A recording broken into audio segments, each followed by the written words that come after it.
sumber, serta para panitia, moderator, dan seluruh peserta webinar online yang hadir pada pagi yang berbahagia ini. Puji dan syukur kita panjatkan kepada Tuhan Yang Maha Esa, karena atas rahmat-Nya kita masih bisa berkumpul bersama-sama untuk mendapatkan ilmu dari narasumber kita yang luar biasa pada pagi hari ini. Webinar daring kita pada pagi hari ini mengusung tema perpajakan dasar untuk UMKM. Nah, sebelum memulai acara, izinkan saya, Teguh Prasetya, selaku MC pada webinar hari ini akan membacakan susunan acara. Susunan acaranya adalah sebagai berikut. Yang pertama, pembukaan. Kedua, menyanyikan lagu kebangsaan Indonesia Raya. Selanjutnya itu pembacaan doa, pembacaan profil ICMA, kata sambutan dari Ketua Umum, lalu acara inti yaitu pemaparan materi oleh narasumber, sekaligus diskusi dan tanya jawab, dan penutup. Baik Bapak Ibu, kini mari kita lanjutkan ke agenda yang pertama, yaitu menyanyikan lagu kebangsaan Indonesia Raya.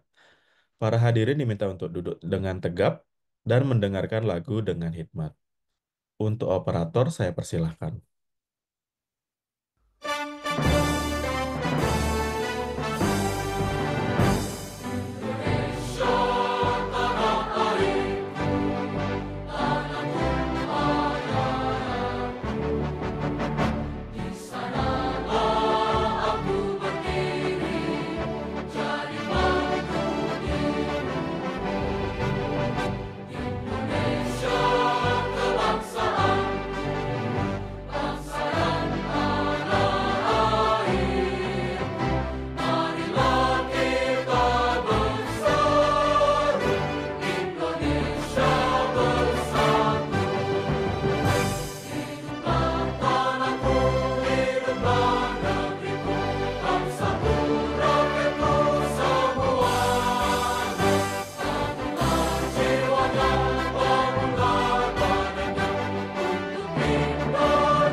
Baik, terima kasih. Agenda selanjutnya adalah pembacaan doa yang akan dipandu oleh Bapak Tri Joko Sulistianto SEMAK. Untuk Bapak Tri, waktu saya persilahkan.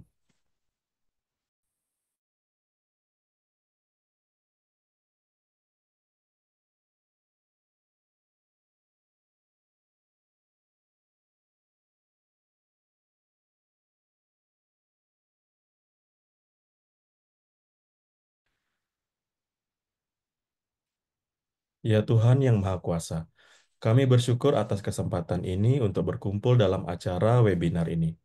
Terima kasih atas berkat dan rahmat-Mu yang senantiasa mengiringi langkah-langkah kami. Ya Tuhan yang Maha Pemurah, kami memohon keberkahan-Mu dalam acara ini. Bimbinglah kami dalam setiap tindakan dan keputusan, agar acara seminar ini menjadi berkat bagi semua peserta. Berikanlah hikmah dan ilmu yang bermanfaat untuk semua yang hadir di sini. Ya Tuhan yang Maha Bijaksana, kami berharap agar acara webinar ini sukses dan bermakna. Buatlah suasana yang kondusif bagi pembelajaran dan berikan pemahaman yang mendalam kepada peserta. Semoga setiap sesi menjadi wadah bagi pertumbuhan dan inspirasi, sehingga kami semua mendapatkan pengetahuan yang berharga. Baik, Bapak Ibu demikian. Selanjutnya, kita akan mendengarkan pembacaan profil ICMA yang akan dibacakan oleh Ibu Nitri Mirosi, SEMAK PhD. Kepada Ibu Nitri Mirosi, waktu saya persilahkan.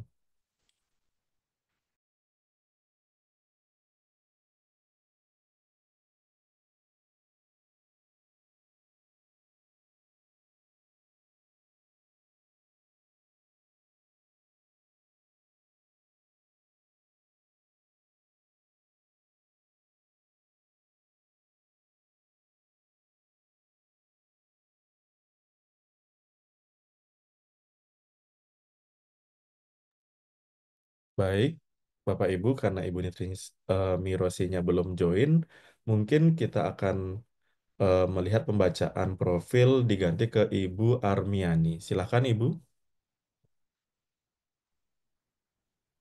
Ya, terima kasih. Bisa saya dibantu untuk share profilnya? Silakan operator, mohon bantuannya.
Dari panitia, apakah bisa dibantu share?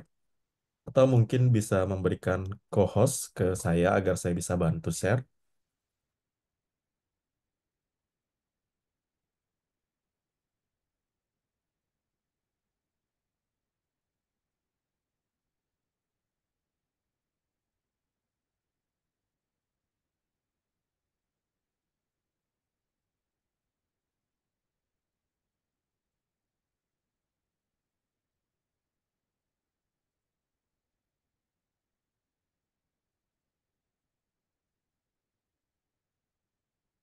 Ya, saya coba share dulu.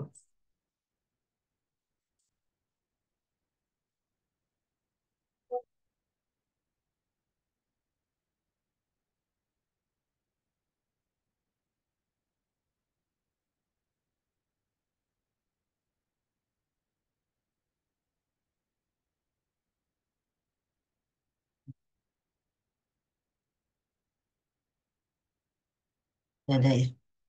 Oke, terima kasih banyak.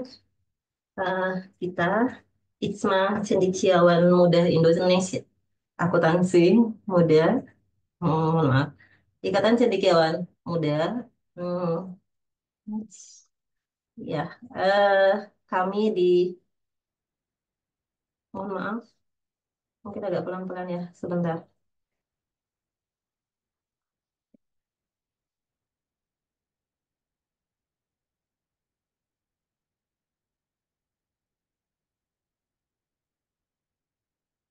Ya, mohon maaf. Eh, ITSMA, adapun panjangnya adalah Ikatan Cendekiawan Muda Akuntansi, eh, yang mau bersatu, bersinergi, dan berkolaborasi.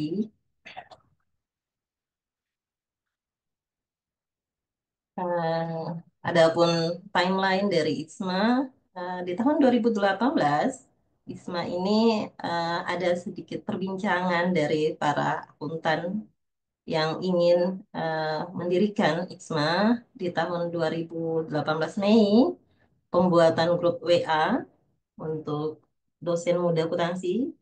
Di tahun 2021 Maret resmi,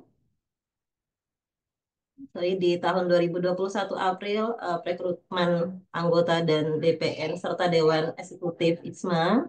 Di tahun 2021 bulan Juni ada penandatanganan akta notaris untuk ITSMA, dan resmi di tahun 2021 Oktober ITSMA dilahirkan di Universitas Tanjung Pura Pontianak.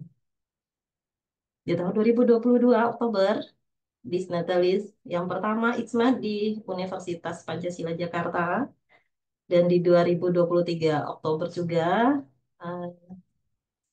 Disnatalisnya yang kedua itu di BINUS Universitas Alam Sutra Tangerang. Dan yang baru-baru ini kita selenggarakan yaitu 2024 Oktober Disnatalis yang ketiga di UPN Veteran Yogyakarta. Ikatan Cendekiawan Muda Akuntansi memiliki visi menjadi organisasi yang mampu mewujudkan generasi dosen muda profesional dan kompeten di bidang akuntansi untuk mengembangkan ide dan inovasi terkini dalam melaksanakan tridharma perguruan tinggi dan mampu melahirkan bibit unggul sebagai generasi penerus bangsa dalam membangun dan memajukan bangsa Indonesia. Adapun misi yang dilakukan atau yang diemban oleh Ikatan Cendekiawan Muda Indonesia eh, bisa dilihat di layar ya. Di antaranya ITSMA memperkenalkan dosen akuntansi untuk mampu mengembangkan karir, menyelenggarakan kegiatan pengabdian masyarakat sebagai wadah dalam pengabdian ilmu kepada masyarakat, dan 8 menyelenggarakan wadah dalam melahirkan bibit unggul sebagai generasi penerus bangsa. Banyak program yang dilakukan oleh ITSMA selama berkarir di webinar-webinar, salah satunya itu adalah hari ini, dan kita mendatangkan beberapa narasumber baik dari dalam maupun dari teman-teman anggota ITSMA sendiri. 3 tahun lamanya kita eh, mengabdi ataupun berkolaborasi dengan teman-teman yang ada di anggota ITSMA serta narasumber-narasumber dari luar yang benar-benar berkompeten. Program kerja ITSMA eh, ada beberapa program, diantaranya pembedahan buku, kolaborasi riset antar anggota ITSMA, sama kelas pendampingan atau mentoring riset yang dilakukan oleh teman-teman anggota ITSMA. Dan masih banyak yang lain yang dilakukan oleh ITSMA. Adapun struktur organisasi ITSMA, eh, di tahun 2024 sampai 2027 kepengurusannya Bapak Ketua ISMA atau Ketua Umum ISMA itu Bapak Raffles Ginting SEMAK, sebagai Wakil Ketua Yunuar Nugroho SEMSC, sedangkan sebagai Sekretaris Umum Ibu Veronica Ananta Wikrama TDSE MSC, Sekretaris Eksekutif Bapak Rizky Yunisar Setiawan SE MSA CTA ACPA, Sekretaris 1 Bapak Ilham Ramadan Ersafdi SEMAK, sedangkan Sekretaris 2 Bapak Sandy Dwi Haryanto SPD MA CSR CERDIA, Sekretaris 3 Ibu Ayu Puspitasari SAK MAK, dan Bendahara Bu Vera Damayanti SEMAK, serta Wakil Bendahara Ibu Ayu Umiyana SEMSC. Adapun struktur kepala departemen di berbagai bidang. Yang pertama dari bidang Departemen Penelitian dan Inovasi, Ibu Risa Anandita SEMAK AK ECE. Dari Departemen Pendidikan, Pembelajaran dan Kurikulum, Ibu Erlina Rohmiatun SMA. Dari Departemen Pengabdian kepada Masyarakat, Ibu Rahma Maulida SE MACC. Dari Departemen Keanggotaan, Denari Danana, sorry, Ibu Denari Danaha Dahana Editiasi SANA. Dari Departemen Media Informasi dan Komunikasi, Bapak Agustinus Winoto SEMAK CERT DA. Dari Departemen Humas dan Kerjasama Antar Lembaga, Ibu Aprina Nugrahesti SEMAK. Dari Departemen Karir Keahlian dan Studi Lanjut, Ibu Hadijah ATH Tahira SEI MSI. Dari Departemen Literasi dan Publikasi Ilmiah, Ibu Peisi Suryani SEMAK. Dari Departemen Mitra Usaha dan Ekonomi Kreatif, Ibu Eka Retmawati SEAK MAK. Dari Departemen Jurnal, Bapak Dogma Marulitua, SS, ST, FAL, SAK, MAK. Dari Departemen Pusat Data dan Teknologi, Ibu Windy Aristi Anggraini, SEMAK. Dari Departemen Sosial, Ibu Dr. Dian Widiati, SEMAK, CSR, CSR, CSRA, CSP, CERT DA, dan CAP. Dari Departemen Penulisan dan Penerbitan Buku, Ibu Elsa SEMAK. Dari Departemen Penalaran dan Keilmuan, Ibu Sri Kalimah SEMM. Dan dari Departemen Organisasi Kelembagaan dan SDM, Triana Juhrotun Aulia SEMAK. Dari Departemen Urusan Internasional dan Luar Negeri, Ibu Elga Yulian Disti SAMAK. Serta dari bidang kategori kategorinal kewilayahan, Bapak Tabah Rizky SE MSA SMSAK. Struktur ketua tim kerja ISMA mungkin bisa dilihat dari tim bedah buku Dr. Lucy SE MSA. Dari tim kerja Satgas Pendidikan dan Anti Korupsi, Ibu Meliani Yuliastina SEMAK AKCA. Dari tim kerja Satgas PPKS, Ibu Yuliana SEMSAK. Serta dari tim pengelolaan Komite Etik, Ibu Dr. Nurmala Ahmad. Dari tim perencanaan strategi, Ibu Wiwit Indrawati SEMAK. Turut organitor wilayah ITSMA periode 2024 sampai 2027 eh, dari beberapa Korwil, dari Korwil 1 sampai Korwil 14.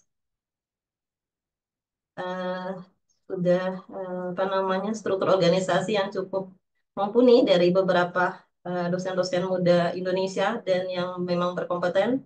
Nah, sekarang tunggu apa lagi rekan-rekan? Boleh bergabung atau ayo bergabung segera di ITSMA. Kami tetap rekrutmen, apalagi di tahun 2025, jadilah bagian dari keluarga ITSMA yang cukup banyak program-program yang kita akan buat dari beberapa bidang-bidang tersebut. Tidaklah rugi atau tidaklah eh, rugi untuk kita bisa bergabung, bisa bersharing di ITSMA. Mungkin itu saja sekilas profil cinta kami terhadap ITSMA. Terima kasih banyak, Bapak MC, silakan. Baik, terima kasih Ibu. Nah, bagi rekan-rekan yang belum bergabung dan ingin bergabung dengan IJMA, bisa menghubungi kontak yang sudah tertera tadi ya Bapak Ibu. Agenda selanjutnya, kita akan mendengarkan sambutan yang akan disampaikan oleh Bapak Raffles Ginting, SEMAK, selaku Ketua Ikatan Cendekiawan Muda Akuntansi atau IJMA. Untuk waktu saya persilahkan Bapak. Ya, terima kasih Pak Teguh. Selamat pagi Bapak Ibu yang terkasih. Pertama-tama marilah kita panjatkan puji dan syukur kehadirat Tuhan Yang Maha Esa. Atas berkat dan rahmatnya kita dapat berkumpul melalui media virtual pada pagi hari ini untuk bersama-sama melaksanakan webinar dengan topik perpajakan dasar untuk UMKM. Terima kasih kepada pemateri, kepada Bapak Kadek Prananjaya, Bapak Kadek Praneta Prananjaya yang sudah hadir dan bersedia membagikan ilmu pada pagi hari ini. Terima kasih kepada seluruh panitia, secara khusus Departemen Mitra Usaha dan Ekonomi Kreatif yang telah mempersiapkan acara pada pagi hari ini dengan sangat baik. Seperti yang kita ketahui bahwa Ikatan Cendekiawan Muda Akuntansi memiliki 16 departemen dan satu kategori wilayah serta 5 tim kerja khusus. Salah satunya Departemen Mitra Usaha dan Ekonomi Kreatif. Di dalam Departemen Mitra Usaha dan Ekonomi Kreatif kita memiliki dua bidang ya. Itu adalah bidang mitra usaha dan bidang ekonomi kreatif. Nah, program pada hari ini ya merupakan salah satu kegiatan dari bidang ekonomi kreatif ya yang berupaya untuk menghadirkan pelatihan-pelatihan bagi UMKM ya. Jadi ada pelatihan, nanti ada pendampingan dan sebagainya. Pada minggu lalu kita sudah mendengarkan berkaitan dengan pelatihan laporan keuangan ya, pembuatan laporan keuangan baik secara digital maupun secara manual ya bagi UMKM. Nah, hari ini berkaitan dengan perpajakan dasar untuk UMKM. Jadi sebuah UMKM selain harus memahami ya dan mengimplementasikan laporan keuangan, harus memahami juga bagaimana perpajakan dasar untuk UMKM. Karena dasar dalam pembuatan laporan dalam penghitungan pajak ya. Jadi hari ini akan dijelaskan oleh pemateri yang sangat luar biasa berkaitan dengan perpajakan dasar untuk UMKM. Jadi setiap UMKM harus paham ya bagaimana penghitungan pajaknya ya, aturannya ya. Kalau tidak lapor itu bagaimana, apa hukumannya ya. Kemudian apa sanksinya kalau terlambat. Nah, pada hari ini akan disampaikan oleh pemateri kita yang sangat luar biasa. Jangan sampai gara ya gara-gara permasalahan sepele nanti izin usahanya dicabut misalnya karena tidak bayar pajak ya dan sebagainya. Oke, itu saja sambutan dari saya atas perhatiannya. Saya ucapkan terima kasih dan dengan resmi kegiatan pada hari ini webinar topik perpajakan dasar untuk UMKM saya buka, saya kembalikan kepada MC. Baik, Bapak. Terima kasih atas sambutannya. Selanjutnya kita akan memasuki acara inti, yaitu pemaparan materi sekaligus diskusi dan tanya jawab. Acara inti ini akan dipandu oleh moderator kita yang luar biasa, yaitu Dr. Armani, SE, MAK. Nah, izinkan saya membacakan CV dari moderator kita. Dr. Armiani, SE, MAK. Nah, beliau menamatkan pendidikan S1 Ekonomi Akuntansi di STIE AMM Mataram di tahun 2007. Beliau menamatkan pendidikan Magister Akuntansi di Universitas Mataram di tahun 2012 dan Doktor Ilmu Akuntansi di Universitas Airlangga Surabaya di tahun 2021. Lalu, adapun pengalaman kerja beliau, beliau pernah menjadi accounting developer perumahan di tahun 2012, tim audit KAP Abdul Hamid dan Khairun Nas, lalu dosen di Universitas Muhammadiyah Mataram. Lalu beliau juga pernah menjabat sebagai anggota Panitia Pemilihan Kecamatan PPK di KPU, staf administrasi di PT XL Aksiata Tbk, manajer keuangan di PT Amar Sasambo Internasional. Lalu beliau juga merupakan dosen di STIE AMM Mataram. Mari kita sapa moderator kita pada hari ini. Selamat pagi Ibu Dr. Armiani. Selamat pagi, Pak. Pak Teguh. Sudah siap memandu acara hari ini ya Bu? Ya, insya Allah. Karena ini adalah pajak, jadi kita lebih semangat nih untuk bisa kita lapor baik Ya, untuk betul. kita maupun untuk para UMKM. Ya. Oke, Bapak. Baik Ibu, kalau begitu untuk mempersingkat waktu kepada Ibu, waktu saya persilahkan. Ya, terima kasih Pak Teguh. Ya, Assalamualaikum warahmatullahi wabarakatuh. Selamat pagi dan salam sejahtera untuk kita semuanya.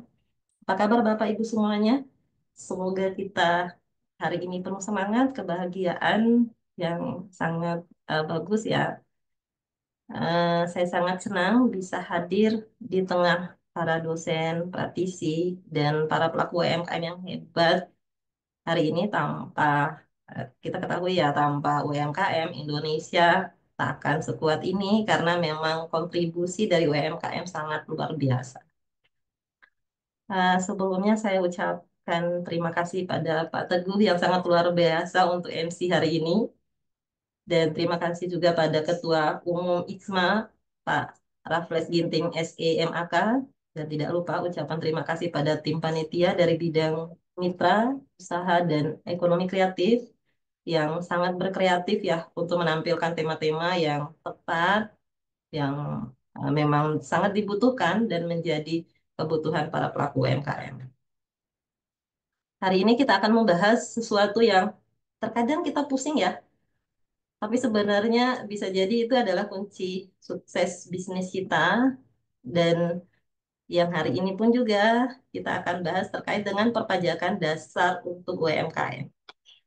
Tapi tenang ya Bapak Ibu semuanya, jangan terlalu terburu-buru, takut ataupun kita ngantuk deh karena kita mendengar istilah pajak itu bikin kita pusing. Namun sebenarnya kita akan membahas secara cukup bagus ya, karena narasumbernya itu adalah orang yang sangat expert di bidangnya dan juga selain dosen, beliau sebagai apa namanya praktisi di beberapa perusahaan. Nah, sebelumnya saya akan memperkenalkan dulu kepada narasumber kita. Mungkin sudah ada Pak Kade Praneta. Iya Bu, sudah Ya, hadir sudah Mbak. bergabung ya Bapak ya. Oke, Ya, ya tamu. Saya akan memperkenalkan dulu terkait dengan narasumber yang cukup senyumnya cukup bagus, menyegarkan untuk pagi hari yang ceria ini. Oke, Eh, pengalaman kerja beliau, beliau dosen tetap di bidang perpajakan Universitas Hayam Buhu Perbanas di tahun 2018 sampai sekarang, dan beliau juga instruktur privat pajak AI, AII tahun 2024. Berikut juga instruktur brevet accounting akademik tahun 2024 sampai 2025. Relawan pajak Kanwil DPJ Jatim 2021 sampai 2023. Sekretaris Tax Center UHW Perbanas dari tahun 2021 sampai 2022. Head Accounting Legal and Logistik PT Duta Karya Bersatu dari tahun 2011 sampai tahun 2018. Staf Perpajakan PT Anugrah Batnas tahun 2015 sampai 2018, Supervisor Perekaman dan Pengarsipan SPT di KPP Madya Surabaya tahun 2015, Supervisor Perekaman dan Pengarsipan SPT di KPP Permukut Surabaya tahun 2013 sampai 2014. Cukup banyak pengalaman beliau dan rasanya kalau kita nggak konsentrasi dan tidak mendengarkan paparan beliau, kita merasa rugi ya. Kapan lagi kita bisa belajar pajak yang pagi hari dengan senyumannya beliau? Semoga apa yang kita dapat ini bisa bermanfaat untuk kedepannya dan untuk bisa membuat laporan pajak di tahun 2015. Tidak eh, panjang lebar ya, karena waktu juga saya serahkan kepada Bapak Kade. Mungkin waktu Bapak sekitar 30 sampai 40 menit untuk pemaparannya. Nanti setelah itu baru kita akan ada tanya jawab dengan para peserta. Silakan Bapak. baik. Suara saya sudah terdengar ya Bu Armiani ya, mudah-mudahan. Sudah, sampun Bapak. Oke, baik. Selamat pagi Bapak dan Ibu sekalian. Perkenalkan, sudah dikenalkan oleh moderator gitu ya. Saya Kadek Praneta Pernanjaya ya. Eh, Kalau moderator itu kan selalu melebih-lebihkan ya, expert dan sebagainya. Kita sama-sama belajar sebenarnya. Jadi kita sama-sama belajar, kita sama-sama diskusi saja ya, Bapak dan Ibu ya. Jadi karena apa? Karena kalau kita berbicara mengenai pajak itu kan aturannya kan selalu berubah-ubah. Ketika aturan itu berubah-ubah, saya mau nggak mau saya juga harus belajar. Nah, kita kita di sini nanti kita diskusi saja.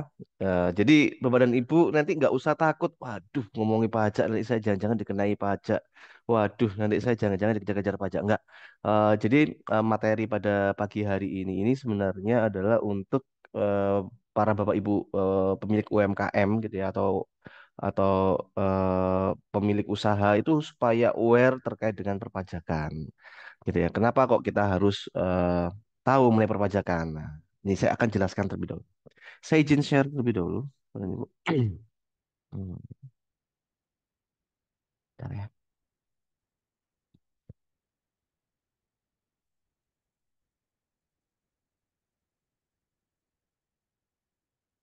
Oke, mudah-mudahan sudah tampak ya. Oke,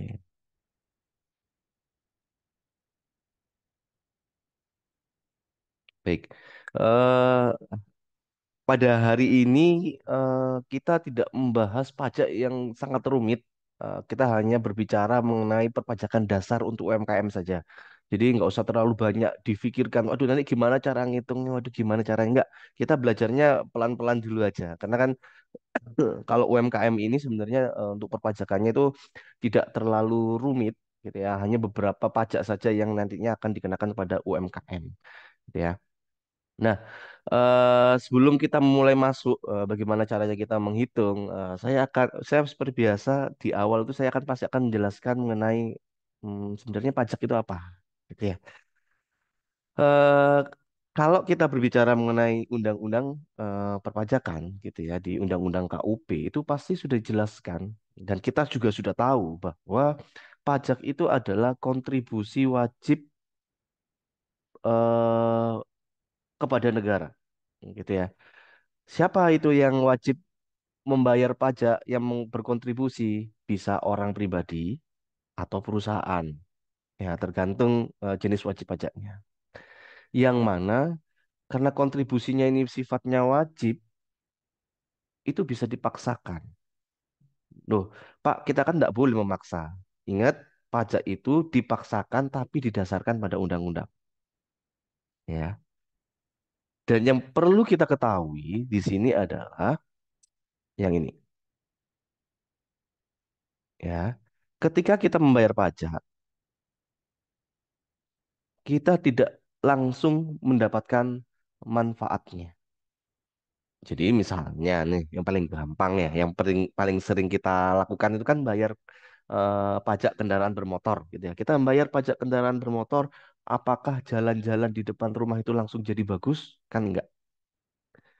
Apakah ketika kita membayar pajak PBB, eh, infrastruktur di Indonesia itu langsung bagus semua? Enggak. Jadi pada intinya adalah secara konsepnya pajak itu kita bayarkan tapi kita tidak mendapatkan manfaatnya secara langsung. Ini yang perlu kita sadari. Kenapa seperti itu? Ya karena kalau kita berbicara pajak, pajak itu di Indonesia itu kan tidak hanya berada di daerah Bapak dan Ibu sekalian. Gitu ya, mungkin bisa juga pajak itu berbicaranya Indonesia itu kan tidak hanya di satu kota saja, di satu pulau saja, tapi kan banyak. Pembangunan kita arahnya kemana? Nah itu yang harus kita perlu ketahui. Yang mana pajak ini pasti akan digunakan untuk keperluan negara, ya, untuk kemakmuran rakyat. Salah satu contoh yang paling bisa kita rasakan adalah ketika kita COVID kemarin. Ketika kita COVID kemarin, apakah ketika kita vaksin itu kita bayar? Enggak. Uangnya dari mana kalau nggak dari pajak? Ya, itu salah satu bentuk dari pembayaran pajak. Nah, kenapa kok pajak itu penting bagi Indonesia? Gitu ya. Kalau kita melihat di laporan laporan dari Direktorat Jenderal Pajak gitu ya, komposisi APBN kita ya, anggaran pendapatan belanja negara. Jadi secara gampangnya komposisi keuangan negara itu paling banyak itu adalah berasal dari pajak. 85% itu hampir sebagian besar adalah berasal dari pajak. Karena apa? Karena negara kita adalah sebagai sumber utamanya adalah pajak. Bisa nggak Pak kalau nggak dari pajak? Ya bisa. Tapi itu merugikan juga. Apa? Hutang luar negeri. Kalau kita hutang luar negeri ya bunganya kan sangat besar. Nah, supaya keuangan kita ini, keuangan negara ini itu tidak bergantung pada utang luar negeri, maka salah satu sebagian besarnya itu adalah dari pajak itu tadi.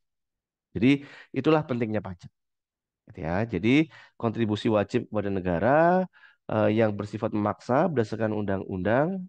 Kemudian ketika kita bayarkan pajaknya, kita tidak mendapatkan imbalannya secara langsung. Tapi eh, pasti tujuan untuk kita bayar pajak adalah untuk keperluan negara, sebagian besar adalah untuk kemakmuran kemakmuran rakyat. Salah satu contohnya untuk membangun, untuk dana pemilu, untuk dana pendidikan itu adalah sebagian besar adalah berasal dari pajak.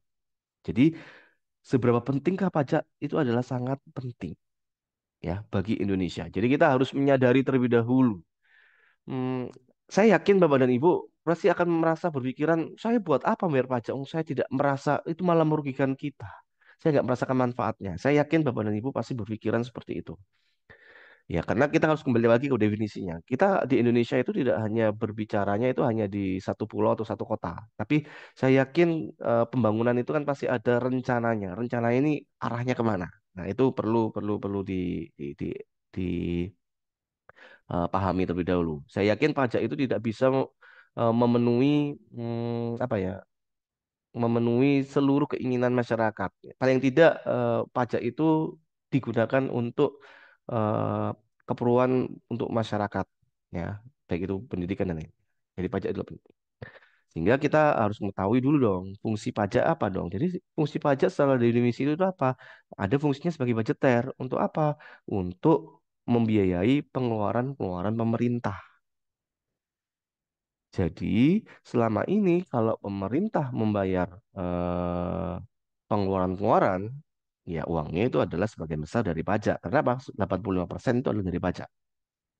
Apalagi membangun dana kesehatan. Dana kesehatan dari mana? Ya dari pajak. Apapun yang sifatnya gratis itu dari pajak. Makan MBG, ya, yang programnya Pak Presiden. Uangnya dari mana? Ya dari pajak. Kalau nggak ada itu ya kita nggak, kita pasti pasti defisit terkait dengan keuangan negara. Yang kedua adalah fungsinya adalah sebagai fungsi mengatur atau reguler. Gimana nih maksudnya? Contoh, pajak itu sebenarnya juga bisa digunakan untuk mengatur terkait misalnya gini, minuman keras itu kan sebenarnya merugikan ya bagi masyarakat ya. Nah, pemerintah tuh pengen bagaimana caranya supaya orang-orang Indonesia itu tidak minum minuman keras. Artinya apa? Sehingga eh, mereka menaikkan terkait dengan pajak minuman keras. Dengan menaikkan pajak minuman keras kan orang-orang kan pasti akan berpikir, kalau saya beli ini pajaknya mahal, sudah saya nggak mau beli lagi. Nah, itu fungsinya adalah untuk fungsi mengatur. Jadi mengatur suatu kebijakan. Ada lagi, ketika kita mau ekspor barang ke luar negeri, supaya ekspor barang itu bisa barangnya bisa laku terjual, maka maka negara itu mengatur pajak untuk ekspor tidak dikenakan PPN atau 0% PPN-nya. Supaya apa? Supaya harga barangnya bisa eh, bisa bersaing di luar negeri. Yaitu salah satu kebijakan untuk fungsi pajak seperti itu. Ya. Nah, ini yang perlu kita ketahui terlebih dahulu bagi Bapak dan Ibu. Kalau Bapak dan Ibu masih awam ya terkait dengan perpajakan, bahwa di Indonesia itu perpajakan itu kita bagi menjadi dua. Yang pertama itu adalah pajak pusat. Pajak pusat itu adalah pajak yang dikelola oleh pemerintah pusat. Siapa pemerintah pusat ini? Pemerintah pusat ini yang dimaksud itu adalah negara yang mana dia dikelola oleh Direktorat Jenderal Pajak, ya, yang di dalam Kementerian Keuangan. Jadi jadi Direktorat Jenderal Pajak itu kan di bawah Kementerian Keuangan. Jadi pajak pusat itu yang mengelola adalah Direktorat Jenderal Pajak, ya. Yang mana fungsinya pajak pusat ya nanti pasti akan digunakan untuk belanja negara atau yang biasa kita sebut sebagai APBN. Berbeda dengan pajak daerah, ya. Namanya pajak daerah, pasti pajak ini dikelola oleh pemerintah daerah. Pemerintah daerah itu bisa di tingkat provinsi, bisa juga di tingkat kabupaten atau kota. Tujuannya apa nih kalau pajak daerah? Kalau pajak daerah ini tujuannya adalah untuk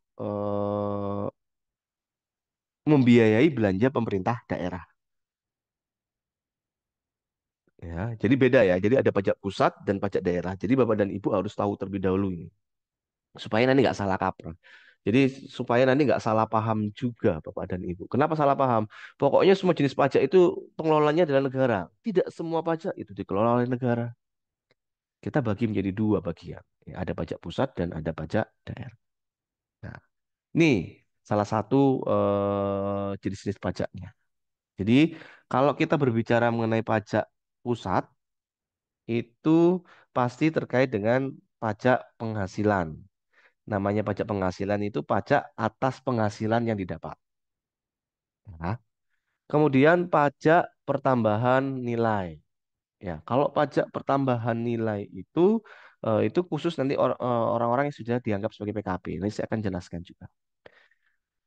PPNBM, penjualan barang mewah, bea materai, PBB, ya.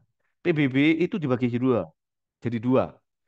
Kalau PBB-nya itu perkebunan, perhutanan, dan pertambangan, itu masuknya di pajak pusat. Tapi kalau PBB-nya adalah pedesaan dan perkotaan, itu masuknya adalah di pajak daerah.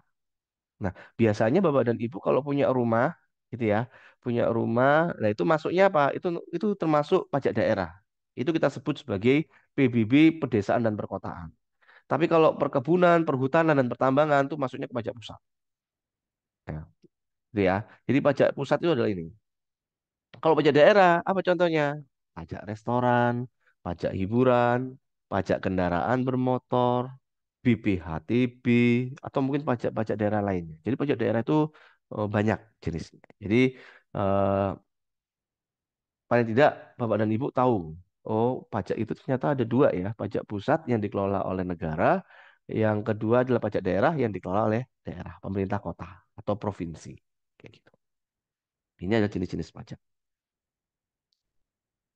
Nah, ini pengelolanya ya. Jadi pengelolanya untuk pajak pusat itu bisa kantor pusat DJP, kantor wilayah DJP, KPP atau KP2KP. Jadi ini pengelolanya adalah ini. Kalau pajak daerah, siapa pengelolanya? Bisa Dinas Pendapatan Daerah. Biasanya Dinas Pendapatan Daerah itu kan kayak pajak restoran, pajak parkir, itu di Dinas Pendapatan Daerah. Samsat, biasanya kok Samsat itu PKB atau mungkin kantor pajak daerah yang sudah ditunjuk oleh pemerintah kota. Jadi pengelolanya adalah itu. Nah, ini adalah pengelolanya. Jadi tidak semua pajak itu dikelola oleh negara. Ya, ini perlu diketahui. Supaya apa? Supaya kita nanti kalau mau melaporkan atau melaporkan pajak itu tahu kemana nih kita harus melaporkan. Paling tidak kita tahu itu. Gitu ya. Nah, ini dia sekarang. Mengapakah UMKM harus membayar pajak? Gitu ya. Eh, ini pasti saya yakin Bapak dan Ibu ini menjadi hal yang sangat dilema. Kenapa? Karena kalau saya bayar pajak, penghasilan saya pasti akan berkurang. Karena untuk digunakan membayar pajak, Pak. Tapi kalau nggak bayar pajak, nah ini, mengapa UMKM itu harus bayar pajak? Jadi ada ada benefitnya ketika UMKM itu membayar pajak. Apa benefitnya? Nih dia. Yang pertama,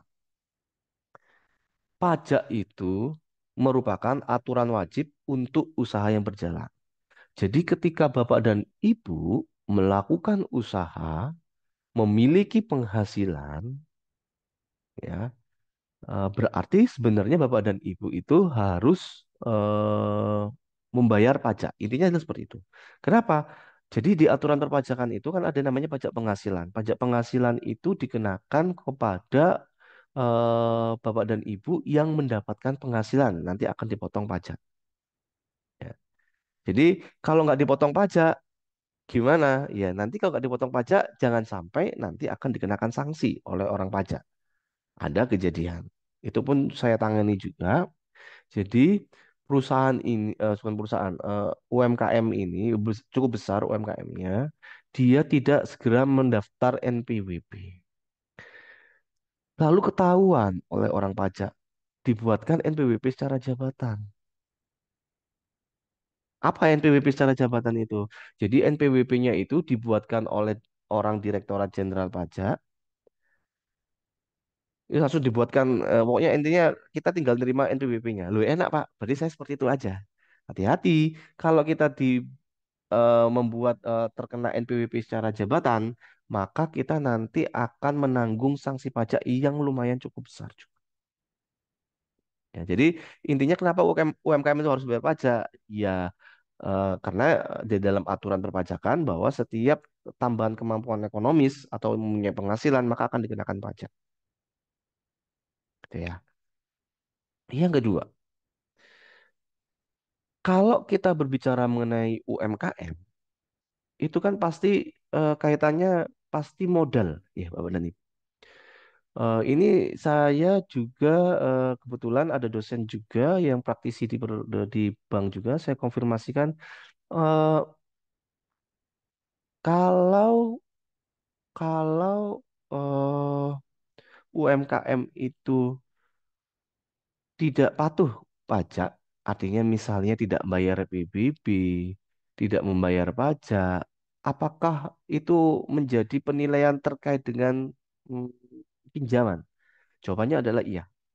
Jadi sebenarnya Bapak dan Ibu, ketika Bapak dan Ibu patuh membayar pajak, maka sebenarnya itu akan memudahkan jalan Bapak dan Ibu untuk dilakukan apa istilahnya verifikasi oleh bank. Artinya apa? Artinya kan dilihat, oh UMKM ini bayar pajak nih. Oh, kok bayar pajak ini berarti UMKM-nya anu ya, keuangannya bagus. Laporan keuangannya bagus. Jadi jadi gini, ketika UMKM itu membayar pajak, pasti pemikiran pertama adalah pajak itu kan didasarkan pada laporan keuangan. Ketika dia membayar pajak, maka laporan keuangannya itu bagus. Artinya apa?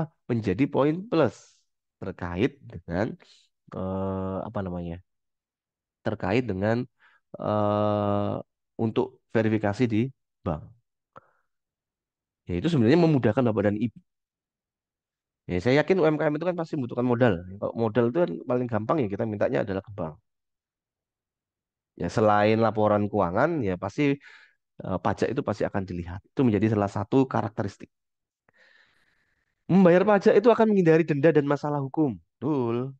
Kalau kita nggak bayar pajak, ya terus ketahuan, ya kita pasti akan dikenakan sanksi. Pajak itu digunakan untuk membangun fasilitas yang bermanfaat bagi UMKM. Jadi,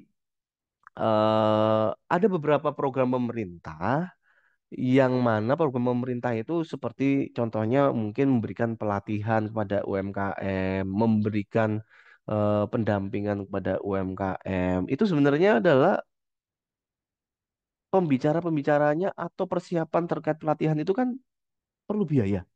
Lah biayanya itu dari mana ya? Dari uang pajak ini.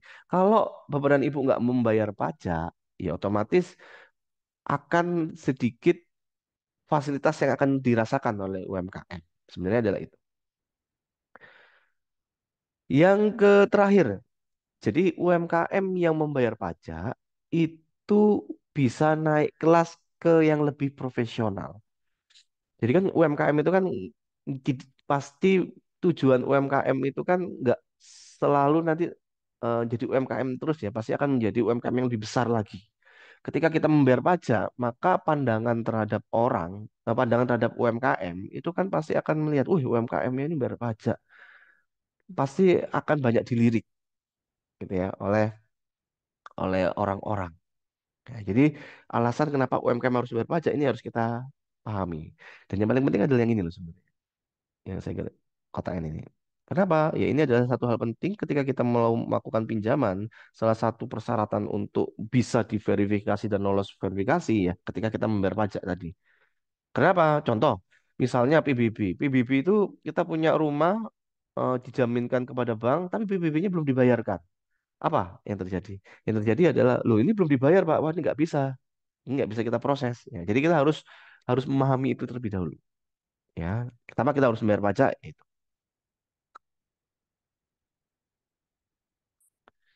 Nah, ini dia. Jenis pajak yang berlaku di UMKM. Jadi jenis pajak yang berlaku di UMKM ini saya ambilnya hanya beberapa saja ya Bapak dan yang sering banyak dikaitkan gitu ya. Jadi kalau kita di UMKM itu ada beberapa tarif ya, ada beberapa pajak, mohon maaf. Jadi ada pajak yang sifatnya final atau yang kita sebut sebagai 4 ayat 2 PPh, pajak penghasilan 4 ayat 2. Ada PPh yang dikenakan non final. Bedanya apa? Gitu ya. PPh final 4 ayat 2 yang dulu itu kita masih menggunakan PP 23 tahun 2018. Ya, maka kita sekarang menggunakan aturan terbaru PP 55 tahun 2022. Jadi diperpanjang sebenarnya dari aturan yang 23 itu. Maka tarifnya itu adalah dari 0,5% dari omset penghasilan bruto. Ingat, ini kenapa saya tebali. ini bukan dari laba, tapi dari omset penghasilan bruto. Kalau dari omset penghasilan bruto itu berarti adalah dari pendapatan bruto. Ya, pendapatan bruto. Pendapatan bruto itu apa? Pendapatan kotor sebelum dikurangi dengan biaya-biaya. Jadi pengalinya adalah pendapatan bruto. Nah, rata-rata itu kalau kita berbicara mengenai UMKM, ada UMKM yang dia perorangan, gitu ya. Itu berlakunya maksimalnya adalah 7 tahun. Jadi jadi aturan PP 52 2022 ini berlakunya adalah maksimal 7 tahun.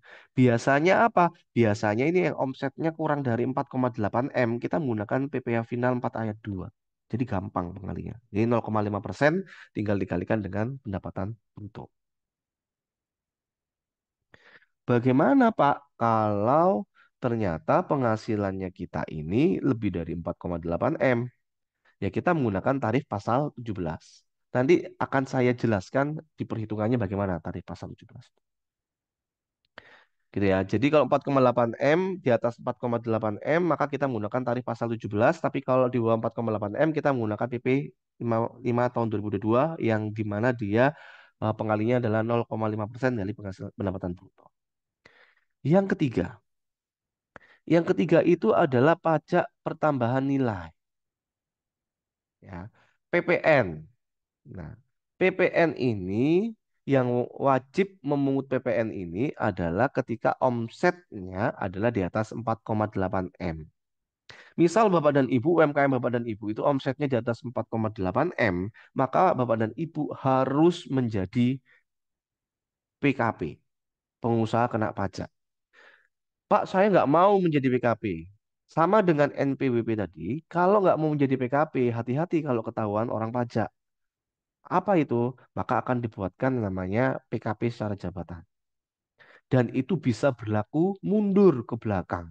Jadi sanksinya bisa dihitung dari ketika penghasilan itu 4,8 M itu tadi, PPN-nya itu juga dikenakan bisa lebih banyak lagi. Ya, tarifnya saat ini masih ada yang 11%, ada yang 12%, tergantung dari ketentuannya. Tapi rata-rata masih 11%. Ya. Yang terakhir adalah pajak daerah. Ini yang saya bilang tadi. Mungkin ini kan kaitannya dengan UMKM ya, Mas. Biasanya pajak reklame, mungkin mereklamekan di hmm, jalan-jalan. Pajak restoran mungkin yang dia di bidang kuliner. PBB, PKB, ya. PBB itu pajak bumi dan bangunan, PKB itu adalah pajak kendaraan bermotor. Jadi jenis pajak yang berlaku di UMKM paling tidak adalah sebagian besar adalah ini contoh-contoh. Yang pasti sering akan diketemui atau akan dilalui oleh UMKM adalah ini. Pak, tadi kan ada banyak pajak-pajak. Ya, banyak, tapi tidak semuanya itu dikenakan pada UMKM. Jadi yang saya tampilkan di dalam PPT ini adalah khusus untuk di UMKM itu apa saja. Nah ini tadi NPWP. Jadi siapakah yang sebenarnya harus dikenakan pajak ini, gitu ya? Salah satu syaratnya adalah gini. Kalau pajak pusat itu salah satu kuncinya adalah kita harus punya NPWP. NPWP itu apa? NPWP itu secara akronimnya nomor pokok wajib pajak. Yang saat ini lebih dipermudah lagi bisa sudah diintegrasikan dengan NIK. Ya. Jadi NPWP sudah diintegrasikan dengan NIK dengan KTP sehingga lebih dipermudah lagi. Ya, kita bisa menggunakan itu. Nah, salah satu kita mendaftar menjadi wajib pajak adalah dengan kita mendaftar untuk NPWP ini. Nah, ini dia ya bentuk-bentuk NPWP. Ya. WP pribadi itu sudah menggunakan NIK. Untuk badan NPWP 16 digit ya dan seterusnya. Jadi ini front NPWP saja. Nah, kalau Bapak dan Ibu ingin daftar NPWP itu bagaimana caranya? Bisa offline atau bisa online. Tapi rata-rata sekarang untuk permintaan NPWP itu kita melalui online. Ya, dulu pajak.go.id ada yang namanya e-registration, kita daftar di situ. Kalau sekarang kita bisa melalui program yang baru adalah Cortex. Jadi di Cortex itu kita juga bisa melakukan pendaftaran terkait dengan NPWP. Ya, tapi mungkin masih dalam proses dan progres ya Cortexnya. Tapi paling tidak di e-registration ini masih bisa untuk mendaftar NPWP. Sebenarnya gampang. Jadi kita nggak perlu datang ke kantor pajak, kita cukup di rumah, di toko bapak dan ibu masing-masing, ya di HP tinggal kita isi aja datanya. Kalaupun butuh bantuan atau konsultasi, monggo. Nanti gimana cara buat NPWP saya bisa. Ya ini alurnya ya. Kalau ini secara tertulis ya, ini yang dengan daring. Ini saya sudah tampilkan di YouTube ya caranya di sini. Ya nanti silakan bisa dicari. Jadi kita masuk masuk ke e-registration. Jadi pengisian formulirnya itu di e-registration, dikirim, terus kok lengkap, nanti diupload di KPP, nanti akan dikirimkan NPWP. Cepat kok Bapak dan Ibu. Biasanya kita 1 hari ketika kita daftar itu kita sudah langsung dapat NPWP elektronik dulu. Nanti NPWP secara fisik itu biasanya bisa dikirim antara 3 hari sampai 7 hari sesuai dengan alamat yang ada di KTP, ya, atau alamat pengiriman. Gitu. Ini ya e-registration. Jadi kalau yang ini e-registration, jadi tinggal tinggal pilih di sini e-registration, daftar NPWP secara online. Gampang sekarang Bapak dan Ibu. Kenapa gampang? Ya karena memang kita sudah bermainnya adalah secara online.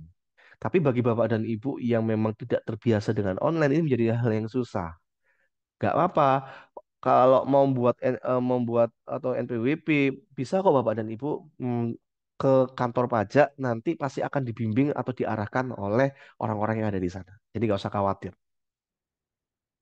Nah, sekarang kita akan berbicara mengenai nomor pengukuhan kena pajak. Jadi kan NPWP ini adalah NPPKP. Jadi nomor pengukuhan pengusaha kena pajak ini digunakan untuk wajib pajak yang akan memungut yang namanya PPN. Jadi kalau Bapak dan Ibu biasanya belanja barang, kemudian ada PPN-nya, nah itu berarti usahanya atau perusahaan tersebut sudah menjadi PKP. Syaratnya apa menjadi PKP? Yang paling utama adalah yang pasti sudah punya NPWP dulu. Ya, ketika kita sudah punya NPWP, untuk menjadi PKP, yang wajib itu adalah yang pendapatannya adalah 4,8 M. Di atas 4,8 M, maka kita harus menjadi PKP. Itu wajib. Jadi Bapak dan Ibu kalau misalnya nanti penghasilan Bapak dan Ibu itu adalah sudah di atas 4,8 M, maka Bapak dan Ibu yang pasti harus buat NPWP. Kalau belum buat NPWP nih. Kemudian setelah buat NPWP, maka kita harus membuat NPPKP. Saya nggak mau Pak nanti harga barang saya jadi naik. Iya sebenarnya itu menjadi apa ya, bukan pilihannya. Kalau misalnya Bapak dan Ibu tidak mau melakukan itu, saya takutkan gini.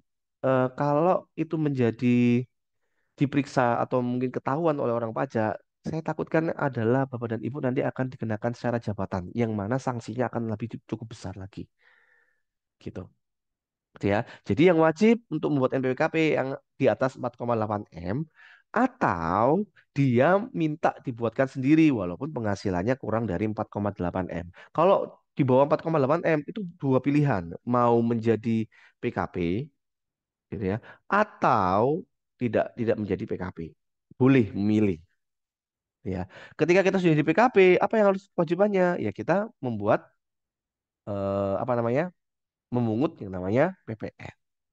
Kalau kita memungut PPN, maka kita harus membuat yang namanya faktur pajak. Ya, jadi memang agak sedikit lebih lebih ribet. Nah, keuntungannya apa, Pak? Kalau saya sudah menjadi NPPKP atau menjadi PKP, sudah punya NPPKP, kan harga barang saya jadi naik, Pak. Ada PPN 11% yang harus dikenakan. Jadi, keuntungannya menjadi NPWKP itu, kalau Bapak dan Ibu bertransaksi dengan perusahaan-perusahaan yang mungkin pemerintah atau perusahaan besar, ketika mereka tahu bahwa Bapak dan Ibu itu adalah PKP, maka mereka itu pasti akan segan. oh sudah PKP nih, berarti perusahaannya bagus nih. Dan gitu ya. Oh, sudah PKP. Kok sudah PKP itu berarti apa? Sudah punya NPWP.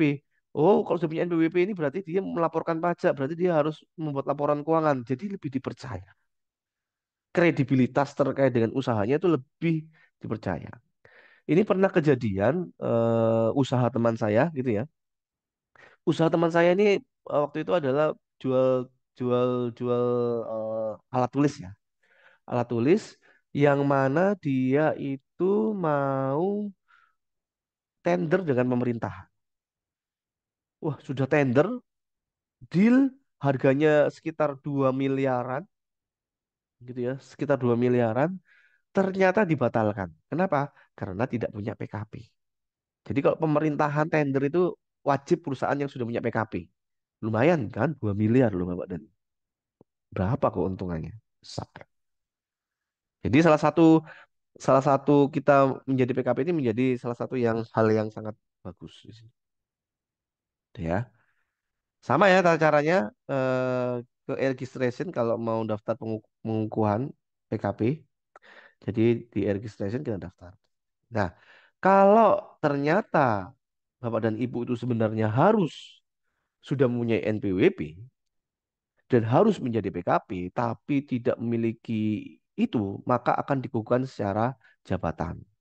Dan nantinya ketika kita dikukuhkan secara jabatan, maka akan ada aturan sanksi dan denda yang mengikutinya. Daripada seperti itu, lebih baik kita paling tidak membuat NPWP aja, ya. Nah, ini kita ilustrasi dulu, ya. Jadi contoh yang pertama, Bapak dan Ibu, ini paling gampang saja. Ketika kita menggunakan PPh final 4 ayat 2 0,5% yang dari PP 55 tahun 2022. Ketentuannya apa di sini? Ketentuannya adalah ketika omsetnya kurang dari 4,8 miliar, ya, kurang dari 4,8 miliar per tahun, kemudian itu maka kita menggunakan PPh final 0,5%. Ya, pokoknya penghasilan ibu, bapak ibu 4, di bawah 4,8 miliar, maka kita menggunakan 0,5% dari omset bruto. Misal, warung warung makan kecil, omset per bulannya diketahui 30 juta. Berarti omset bruto per tahunnya berapa? 360 juta. Berarti masih di bawah 4,8 miliar. Berarti kita bisa menggunakan tarif PP 55 tahun 2022 selama 7 tahun ya Bapak dan Ibu. Kalau kita sudah lebih dari 7 tahun, baru kita akan pindah ke pasal 17. Jadi selama 7 tahun, maka kita menggunakan ini. Nah, berarti PPh final yang harus dibayar adalah 0,5% kita kalikan dengan omset per bulannya. Berarti kita setiap bulan membayarnya adalah 150 per bulan. Murah kok Bapak dan Ibu. Ya. Kalau kita setahunkan berarti ya sekitar 1.800.000. Jadi untuk UMKM ini pajaknya mudah kok Bapak dan Ibu. Tidak terlalu sulit. Ya. Jadi tinggal dari omset brutonya pendapatannya berapa. Ya, jadi pendapatannya berapa, omsetnya berapa per bulan, 30 juta, ya tinggal dikalikan 0,5%. Lalu tinggal dibayar. Berapa? 150 itu yang kita bayar. Mudah. Itu ya, ini untuk UMKM. Lagi nih, ini contoh lagi yang masih kita menggunakan adalah PPh final 0,5%.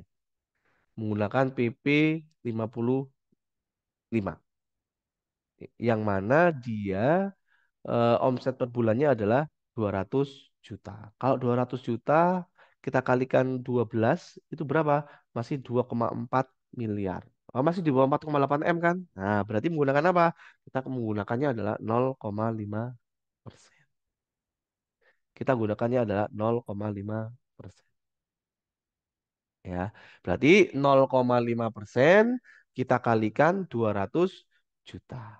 Berarti berapa per bulannya? Berarti per bulannya kita cukup membayar 1 juta dari omset per bulannya itu tadi.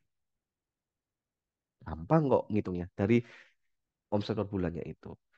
Pak, kalau saya ternyata satu bulan itu hanya 500.000.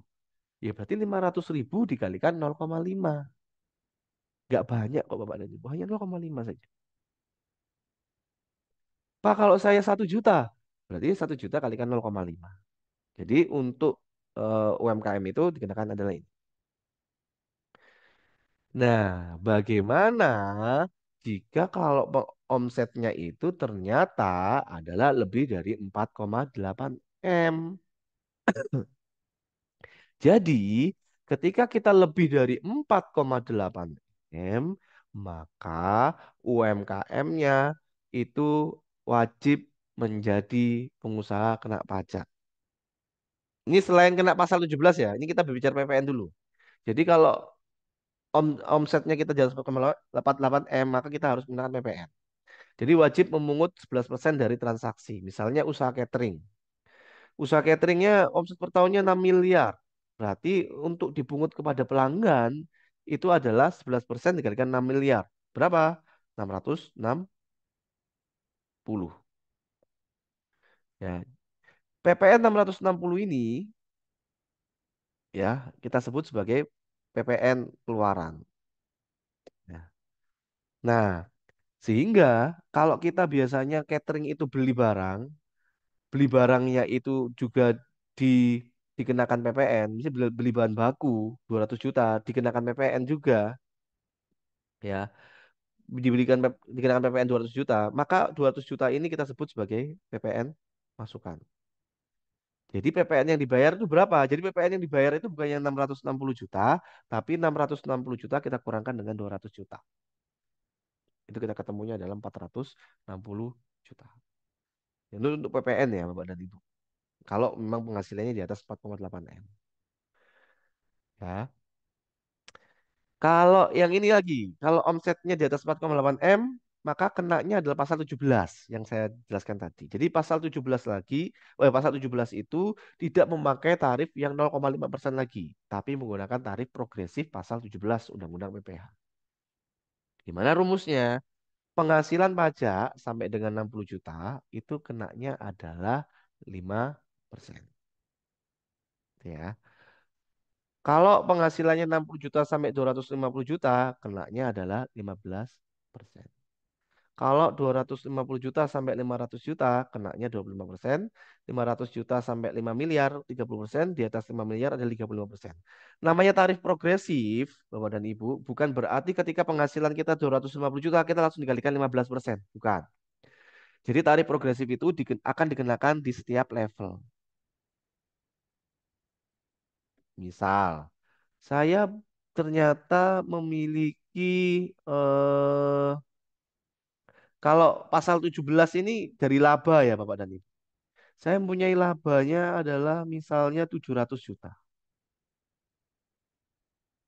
Karena dikenakan setiap level, maka di level pertama, Bapak dan Ibu, maka 60 juta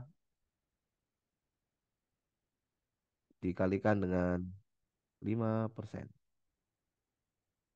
Berapa? Kenapa 60 juta? Karena batas maksimalnya adalah 60 juta. Berarti ini tersisa 640. Betul kan? Labanya tersisa 640 juta. Lalu 640 juta gimana? Tetap harus dikenakan setiap levelnya lagi. Nomor dua. Dua ini 60 juta sampai dengan 250 juta. Batas maksimalnya berapa? 250 juta, Pak. Salah. Batas maksimalnya bukan 250 juta. Tapi batas maksimalnya adalah 190 juta. Kenapa 190 juta? Karena 60 jutanya sudah kita gunakan di sini. 60 juta tambah 190 juta kan 250 juta. Jadi ini sisanya. Ya, jadi 250 juta kurang 60 juta dulu. Ketemunya adalah ini. Kalikan 15%. Berarti bukan tersisa 640 juta lagi. Tersisanya adalah 450 ya. Misalnya 450. Ya. Yang ketiga. Yang ketiga ini batas maksimalnya berapa? 500 juta. Salah. karena sudah digunakan 250 juta, maka di sini tersisanya 250 juta. Dikalikan dengan 25%. Nomor 4, karena ini masih 500 juta ya, sisanya berarti 200 juta dikalikan dengan 30%. Nanti kita jumlah, ini adalah pajak yang harus kita bayarkan. Itu kalau omset kita dari 4,8 M. Itu diambil dari laba ya, bukan dari omset bruto. Ya. Nih contohnya, misalnya omset per tahun. Kalau kita berbicara omset per tahun 8 miliar. Laba usaha setelah dikurangi dengan biaya operasional adalah 2 miliar. Ya, berarti kan 2 miliar ini ya. Berarti 5% kalikan 60. Nah ini, 15%, 250 dikurangi 60 juta. Ya, 25% kalikan 500 kurang 25 juta. Sama kayak tadi caranya. Ketemu 62 500. 30%, 2 miliar kurangi 500. Ketemu 450. Sehingga harus dibayar adalah 544. Caranya sama. Kayak tadi. Kalau tadi sudah menghitung, gitu ya. Kalau sudah menghitung, caranya menghitung, apa yang harus dilakukan? Yang harus dilakukan adalah membayar. Kalau sekarang kita membayarnya adalah menggunakan sistem e-billing. Jadi Bapak dan Ibu tidak perlu lagi ke bank, gitu ya, langsung dari rumah menggunakan internet banking. Kalau dulu harus ke bank. Kalau sekarang dari internet banking bisa. Dari mobile banking bisa. Jadi dari rumah pun bisa. Itu menggunakan e-billing. Kalau Bapak dan Ibu e-billing itu kayak kalau kita belanja gitu ya, kita dapat kode, ya kode itu yang digunakan untuk pembayaran. Nah, biasanya itu sama. E-billing itu yang digunakan untuk membayar pajak. Ya. Nah, kalau sudah dibayar apa? Ya kita menyampaikan SPT. Kita menyampaikan SPT. SPT itu bisa disampaikan secara langsung, bisa disampaikan di kantor pos. Ya, tapi sekarang rata-rata kalau kita mau melaporkan pajak itu adalah ke ini, aplikasi yang ini, e-filing atau Cortex. Ya. Jadi kita sudah menggunakan yang ini sekarang. E-filing dan Cortex atau online melalui e-filing pada JJB. Ada bisa. Jadi sekarang ini gampang dipermudah. Jadi dulu banyak alasan bahwa orang-orang ini malas ke kantor pajak itu karena apa namanya? Karena rame antri. Kalau sekarang nggak perlu datang ke kantor pajak, kita dari rumah kita tinggal lapor saja langsung bisa. Gitu. Oke, jadi ini saja yang mungkin bisa saya sampaikan. Mungkin eh, Bapak dan Ibu, saya kembalikan ke moderator ya. Mungkin. Ya, terima kasih banyak Bapak. Cukup ini ya pemaparannya Hmm, dan di kolom chat itu langsung semangat sekali pesertanya. Langsung ada pertanyaan yang lumayan panjang ini Pak. Mungkin saya langsung membacakan pertanyaan dari peserta. boleh. Pak, izin konfirmasi saja. Apakah 4,8 M itu yang dimaksud omset omsetnya dari penjualan kotor ataukah dari gross atau net profit? Mungkin jawab satu-satu Pak ya, biar kita nggak lupa dari pertanyaan. Karena ini semangat sekali pesertanya untuk bertanya terkait dengan pajak tersebut. Oke. Ya, silakan Bapak. Jadi 4,8 M itu adalah dari omset dari jadi penjualan omset kotornya. Jadi dari omset kotornya berapa? Kalau di bawah 4,8 M, ya itu deh. Itu kita kalikan dari 0,5% itu tadi. Jadi dari omset omset ini ya dari kotornya ya. Kalau net profit itu kan laba ya. Jadi labanya berapa? Gitu. Berarti sudah Dari jelas omset. ya yang dari penjualan kotor. Yang berikutnya Bapak, kemudian di bawah 4,5, 4,8 M tidak perlu memungut PPN dari penjualan. Bagaimana jika pengusaha di bawah 4,8 M pembelian PPN itu dipungut? Apakah bisa dikompensasikan? Gini. Silakan Bapak. Kalau kita di bawah 4,8 M itu pilihannya adalah ada dua. Jadi ada dua itu artinya kita bisa menjadi PKP atau kita tidak menjadi PKP. Kalau kita memilih menjadi PKP, maka kita harus memungut PPN. Tapi kalau kita tidak memilih menjadi PKP, kita berarti nggak bisa memungut PPN. Jadi pilihan kalau yang di bawah 4,8 M. Nah, bagaimana Pak kalau ketika saya membeli barang, kemudian saya itu bukan PKP, ya nggak memungut PPN, tapi saya dikenakan PPN nih Pak ketika pembelian, apakah bisa dikompensasikan? Jawabannya adalah tidak. Sehingga ketika kita bukan menjadi PKP, terus kita beli barang di tempat orang yang sudah memungut PPN, maka sebenarnya harga harga barangnya itu kalau secara akuntansi itu harus ditambahkan dengan PPN-nya. Misalnya, saya beli barangnya 100 juta, gitu ya. Kemudian berarti ada PPN 11 juta. Nah, berarti karena kita bukan PKP, gitu ya. Karena kita bukan PKP, maka harga barangnya yang harus kita akui yaitu 111 juta. Jadi nggak bisa dikompensasikan kalau kita eh, membeli barang di bawah, membeli barangnya itu di ini ya, di tempat orang yang memungut PPN. Jadi seperti itu. Jadi nggak bisa dikompensasikan. Ya. Mungkin Pak Tommy sudah jelas atau mungkin ada Ya, yang masih ditanyakan ini karena memang cukup bagus ya pertanyaan ini ada pertimbangan harus memilih yang mana ini daripada kita nggak kompensasi ya udah lebih baik milih yang A atau yang B.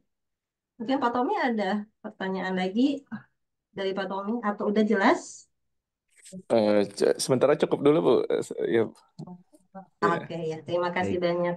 Kita alihkan ke penanya berikutnya dari Pak Fatur Rahman. Apakah semua biaya operasional yang dikeluarkan UMKM dapat diperhitungkan sebagai pengurang pendapatan untuk mengetahui laba sebagai dasar pengenaan pajak? Mungkin labanya seperti apa ini Pak? Gitu. Ya, baik. Silakan Bapak. Jadi ini ke level selanjutnya ya sebenarnya kalau perpajakan ini ya. Jadi pajak itu kan ada beberapa level. Jadi kalau kita berbicaranya laba itu berarti kan kita mau mengenakan pajaknya adalah tidak menggunakan tarif yang final tadi ya. Ya. Kalau tarif final tadi kan dikenakan dari omset. Tapi kalau laba itu kan biasanya arahnya adalah perhitungan perpajakannya menggunakan tarif progresif yang pasal 17 tadi. Nah, di pasal 17 itu ya, sorry, di Undang-Undang Pajak Penghasilan itu dijelaskan bahwa ada biaya yang bisa dianggap sebagai pengurang dan ada biaya yang tidak bisa dianggap sebagai pengurang. Ya, biaya yang dianggap sebagai pengurang ini itu kita sebut sebagai deductible expense, tapi kalau yang tidak bisa jadi pengurang itu non deductible expense. Jadi di aturan perpajakannya itu ada. Sebagai contohnya, biaya yang tidak bisa dikurangkan ya, Bapak dan Ibu. Contohnya itu adalah misalnya sumbangan. Sumbangan itu kan biayanya. Kalau secara akuntansi itu sumbangan itu ya boleh-boleh saja.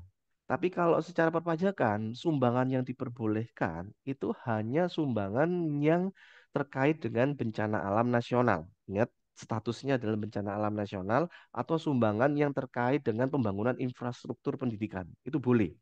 Misalnya sumbangannya untuk kegiatan RT RW 17-an, nah itu nggak boleh kalau perpajakan. Sehingga apa? Biaya tersebut tidak boleh diakui.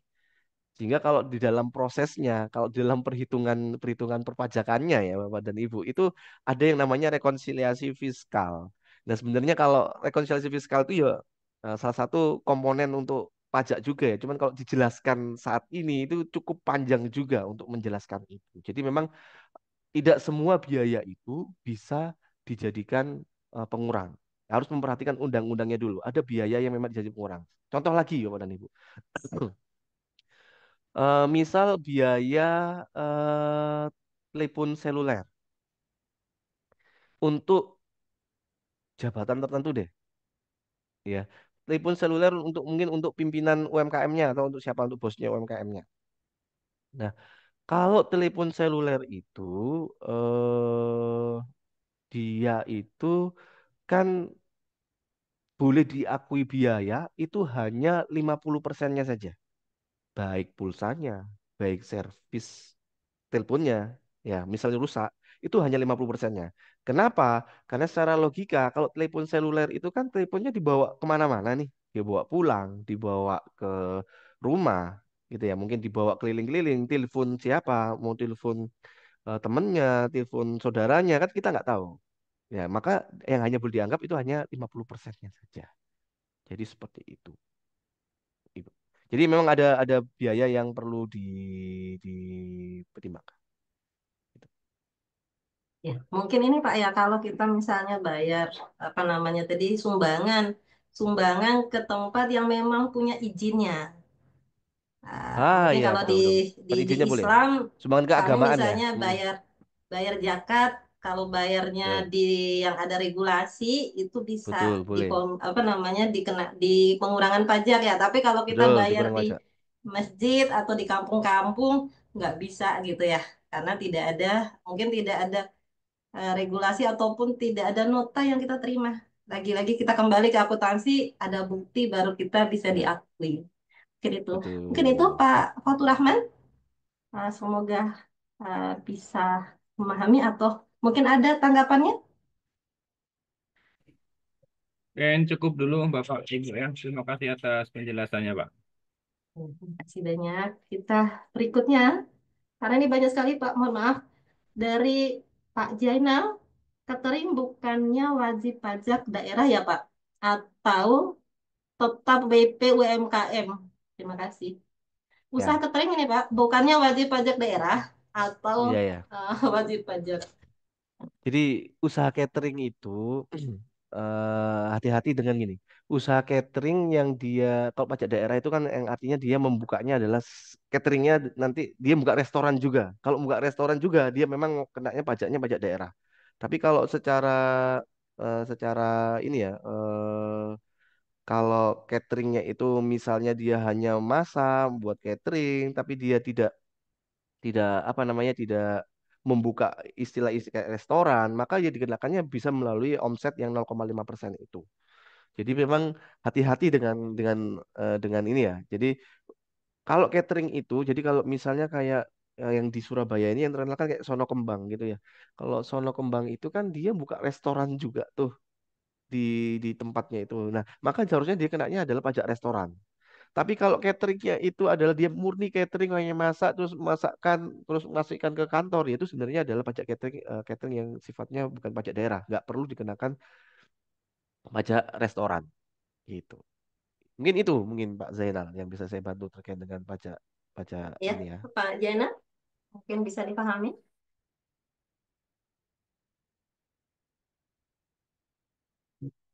Oke, selanjutnya dari Ibu Siti Lestari. Jika ingin memakai, oh sorry, jika ingin memakai pun final, Memakai. oke. Maksudnya pajak Hmm. untuk 0,5% itu berlaku untuk badan TV atau PTK. Apa perbedaan perlakuan pajak antara dua badan? Yang 0,5%, Pak? Ya, jadi 0,5% itu kalau perorangan itu 7 tahun ya. Kalau CV atau PT ini itu saya lihat dulu aturannya ya, saya agak lupa. Jadi gini, sebenarnya CV dan PT itu bisa nggak menggunakan yang pajak apa namanya pajak final? Bisa, dia gunakan pajak final. Tapi ada ketentuannya, gitu ya. Ketentuannya itu adalah tergantung dari aturannya. Tapi kalau tadi yang 7 tahun itu adalah digunakan untuk yang perorangan. Ya, saya cari dulu ya aturannya untuk yang CV sama PT. Jadi CV sama PT itu beda dia untuk pajak final itu. Jadi kalau pajak finalnya kalau nggak salah kalau CV atau PT itu sekitar 4 tahun. Jadi sekitar 4 tahun itu maka dia harus berubah untuk menggunakan pasal 17. Perbedaannya apa? Perbedaannya hanya tahun berlakunya. Tapi kalau perorangan itu 7 tahun. 7 tahun itu apa? 7 tahun itu adalah ketika pertama kali menggunakan tarif yang 0,5% itu. Kalau perorangan. Kalau CV atau badan saya pastikan dulu ya, CV sama badan ya. Kalau CV sama badan itu kalau nggak salah ya, tak saya cari dulu.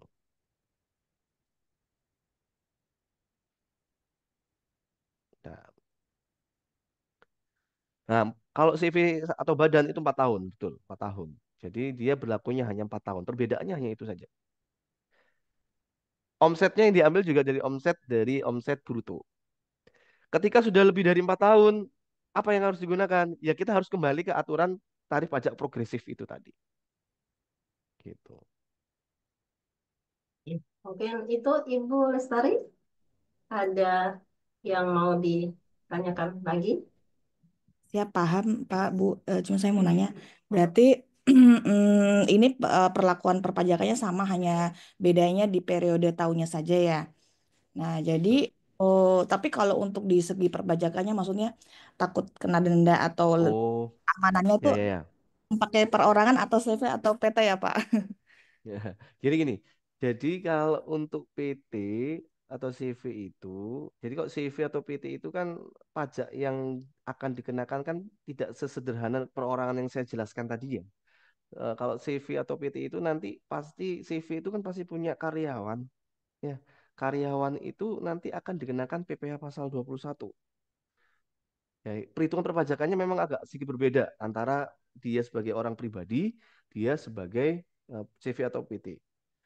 Nah, untuk pajak yang lainnya sebenarnya sama. Perbedaannya hanya itu. Ada pajak penghasilan 21, 22, dan 23 sebenarnya. Untuk pengenaan yang lainnya sih sebenarnya hampir enggak sama semua sih sebenarnya. Gitu. Mungkin seperti itu kah maksudnya Ibu? Kalau mungkin belum jelas bisa dikonfirmasi. Ya, ya. Baik, Pak. Jelas ya. Berarti kalau untuk CV sama PT mungkin agak lebih kompleks soalnya ada komponen pajak yang lainnya ya, Pak ya. Kalau untuk perorangan kan cuma itu aja. Berarti kalau Iya, misalnya kita pakai perorangan dulu, tapi itu kerugiannya adalah itu menyangkut nama pribadi kita ya, Pak ya, di perpajakan. betul, Nah, betul. berarti kita boleh nggak misalnya pakai perorangan dulu 7 tahun, kalau udah baru bikin CV gitu. Iya. Gimana gimana Bu? Gimana? Berarti untuk 7 tahun pertama kita pakai perorangan, terus setelah berakhir berarti pakai CV itu bisa begitu. Jadi ulang lagi. Gini, itu dua hal yang berbeda ya Ibu ya. Wajib pajak yang berbeda. Jadi nggak bisa seperti itu. Kalau Ibu dari awal mendaftarkan NPWP-nya adalah nama NPWP-nya perorangan, berarti Ibu tetap menjadi perorangan. CV itu ya NPWP-nya NPWP CV atau PT. Berbeda lagi Ibu. Jadi kan wajib pajak itu ada dua. Wajib pajak orang pribadi, Maaf yang Pak, itu suaranya perorangan. nggak ada ya? Apa saya? Nggak ada ya? Bagus suaranya. Bagus kok Oh suaranya. ya, saya ulangi lagi Bu. Mungkin. Saya ulangi. Jadi nggak bisa. Oh, saya pertama menggunakan perorangan. Nanti setelah 7 tahun saya menggunakan CV. Nggak, ya kalau mau mengakali itu bisa. Maksudnya gini, kalau ibu sudah menggunakan CV wajib pajaknya itu perorangan, gitu ya, wajib wajib pajak perorangan, maka sebenarnya kalau sudah 7 tahun, maka akan menggunakannya pasal 17 lagi. Nggak bisa langsung berubahnya di CV. Kecuali, maaf ibu ya, saya bukan mengajari hal yang jelek nih di sini. Saya menggunakan perorangan nih, sudah 7 tahun, saya buatkan CV nih supaya saya bisa menggunakan 0,5%. Nggak apa-apa sebenarnya. Aturannya bisa. Nanti 4 tahun menggunakan 0,5%. Jadi bisa totalnya itu berarti menggunakan 0,5% itu sekitar 11 tahun nanti. Itu bisa seperti itu. Tapi kalau memang kita berbicaranya hal yang betul, itu ya kalau perorangan ya perorangan sendiri, CV ya CV sendiri. Kecuali ibu berniat, wah saya mau meningkatkan menjadi CV nih. Ya nggak apa-apa. Nanti kalau dengan cara yang tadi juga bisa Ibu. 7 tahun habis nih. Ah, saya tahun ke-8, sebelum tahun ke-8 saya mau naikkan ke CV. Ya bisa aja. Bisa nanti naik lagi dari 0,5%. Bahkan kebanyakan orang di Indonesia, mereka banyak mengganti nama perusahaan, Bapak dan Ibu. Membuat perusahaan baru lagi supaya apa? Supaya tetap omsetnya kenanya 0,5%. Itu banyak Bapak Ibu kita temui. Cuman ya memang cuman memang ya apa ya? Ya sebenarnya itu hal yang salah. Tapi itu celah gitu loh. Celah itu kan artinya kita nggak ngelanggar undang-undang kan. Jadi teks itu kan ada dua, teks yang sifatnya avoidance atau teks yang sifatnya evasion. Kalau avoidance itu menghindari pajak, tapi dia tidak melanggar undang-undang. Kalau evasion itu dengan melanggar undang-undang. Cara yang itu sebenarnya nggak melanggar undang-undang sih. Jadi mungkin seperti itu. Baik Pak, terima kasih penjelasannya. Ya, terima kasih banyak sudah dijelasin ya. Ada cara trik ketika kita mau seperti itu. Ya, Oke, trik. pertanyaan selanjutnya dari Pak Eko. Ya, Pak Eko Maidratu. Izin bertanya, kalau misalnya kita punya usaha, 3 macam usaha, apakah omset brutonya digabungkan sampai sehingga jadi 4,8 M atau tetap masing-masing omset bruto tersebut? Tapi mungkin gini Pak ya, Pertanyaannya ini, apakah tiga usaha ini satu izin usaha atau mungkin beda-beda Ya, izin usaha ini? Mungkin Pak ya, Eko silakan langsung mungkin ya pertanyaannya boleh, boleh. supaya mungkin lebih jelas. Ini pertanyaan yang cukup bagus juga. Takutnya satu izin usaha tapi macam-macam usaha Ya, kita di dalam gitu. Nah, seperti apa Pak Eko? Baik Bu, terima kasih banyak. Masing-masing Bu, Pak ya. Saya ada restoran, ada percetakan, dan saya juga punya sehat terapi atau jasa kesehatan. Di masing-masing gitu Bu, terima kasih. Berarti beda-beda Pak izinnya Pak. beda-beda. Silakan monggo Bapak ya. Betul. Hmm. Jadi kalau misalnya, jadi misalnya kalau tadi tiga tiga usaha itu, bapak ini jadikan satu nama. Oh, namanya ini punya tiga macam usaha, berarti harus dijumlahkan, Pak. Tapi kalau berbeda-beda, itu ya memang kita harus melaporkannya berbeda-beda. Kalau saya lihat juga usahanya juga berbeda-beda ya, maka lebih baik dilaporkan berbeda-beda, Pak. Jadi 0,5% itu bukan dari total dari tiga usaha itu, tapi dari per masing-masing usaha, gitu. Eko, Gitu, silakan. mungkin Ada peluang ya Pak Eko ya? Baik, Tetap cukup. 0,5% cukup ya. karena Ya. beda-beda ini gitu. Kalau misalnya Iya, betul. pendapatannya atau omsetnya itu di bawah 4,8 per satu usaha gitu. Tapi kalau digabungkan mungkin udah melebihi. Nah, ada peluang untuk kita masih tetap berada di posisi Betul. 0,5%. Bagaimana Pak Eko? Iya cukup Bu, terima kasih banyak penjelasannya Bapak Ibu.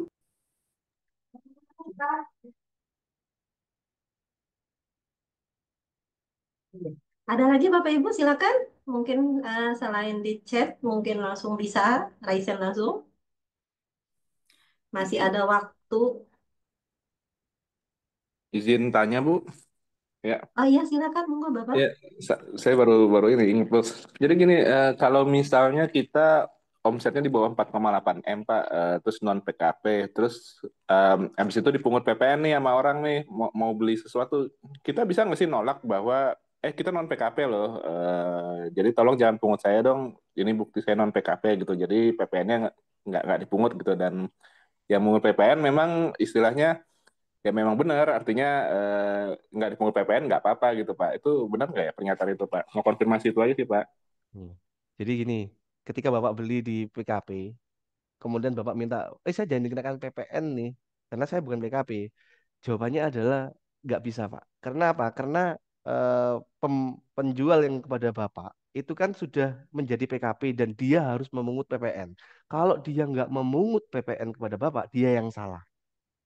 Nah, Walaupun kita nunjukin bukti kita non PKP gitu Pak, tetap gitu ya. betul, betul. Itu nggak bisa, Bapak. Karena apa? Karena mereka punya kewajiban untuk memungut PPN. Kalau dia nggak memungut PPN, nggak bisa.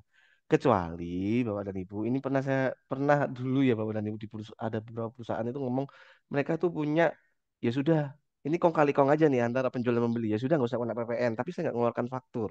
Nanti transfernya bukan ke situ. Itu ada yang seperti itu Bapak. Sehingga sehingga memang nggak bisa kalau kalau kalau kita ngomong oh saya nggak boleh Pak, saya nggak mau kena PPN Pak, saya kan non PKP. Nggak bisa karena PKP itu wajib mengenakan memungut PPN kayak gitu. Ya, Kecuali mungkin bagaimana Pak Tommy? transaksinya antara non PKP itu bisa ya Pak. Non PKP ketemu Ah, di PKP. kalau non PKP nggak memungut PPN Pak. Oh Jadi iya kan nggak iya. perlu. Heeh. Terus kemudian kalau itu Pak, kalau dia perusahaan perorangan, misalnya dia udah dipungut yang 4,8 M itu, PPh 21-nya itu perlu dipungut lagi nggak atau nggak perlu Pak ya? Gimana gimana Pak? PP Sorry, 21-nya gimana Pak? penghasilan, sorry. Kan perusahaan perorangan nih Pak, dia punya usaha, ya punya usaha, nah itu kan udah dipungut pajak perorangan tuh, pajak penghasilannya kan cuma itu aja kan Pak, nggak ada lagi yang itu kan, yang Mm-mm, mm-mm. dikenakan kan. Yang misal 0, Mm-mm, mm-mm. 0,5% kena tuh Pak, hanya itu aja Iya, kan, nggak ada pajak penghasilan lain dipungut lagi kan Pak. Kak, Bapak punya karyawan nggak Pak?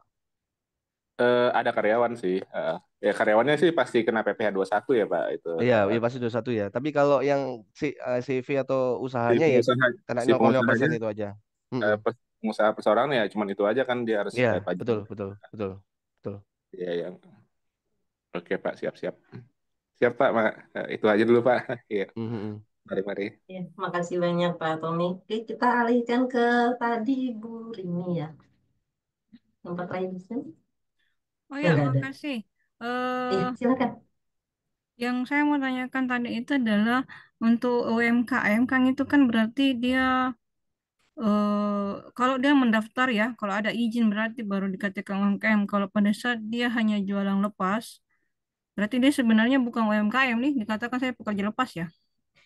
Tanpa izin ini ceritanya. Usaha yang dilakukan memang bentuknya kecil, anggaplah mungkin jual-jualan tapi tidak ada izin.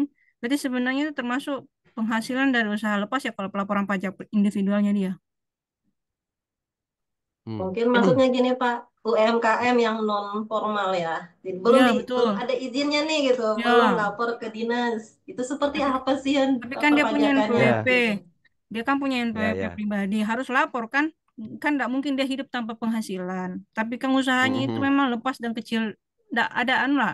Belum belum diresmikan gitu loh. Oke.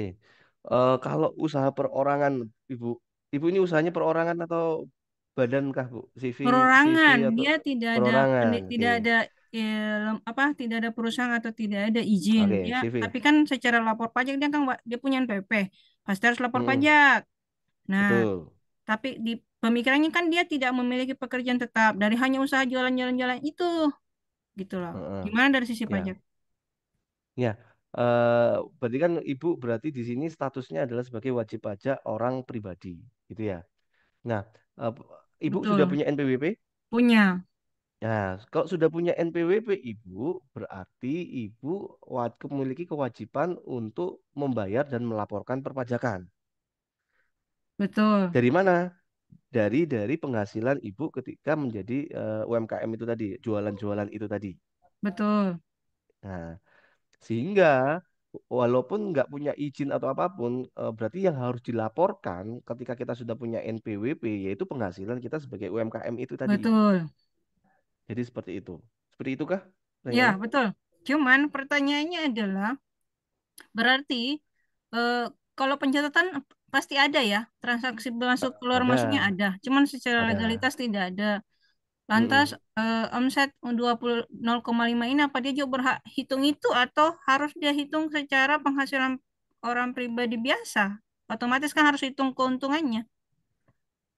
Gimana? Kalau kalau ibu dari pribadi itu, ibu ada penghasilan yang di usaha itu, maka pengenaannya ya memang perhitungannya ya dari 0,5% itu. Kecuali ibu menjadi karyawan, berarti perhitungannya berbeda lagi, Bu. Tapi karena ini adalah ibu mempunyai toko atau memiliki usaha, ya berarti eh, memiliki kewajiban perhitungannya adalah dari penghasilannya ya dari 0,5% itu dari omset itu tadi.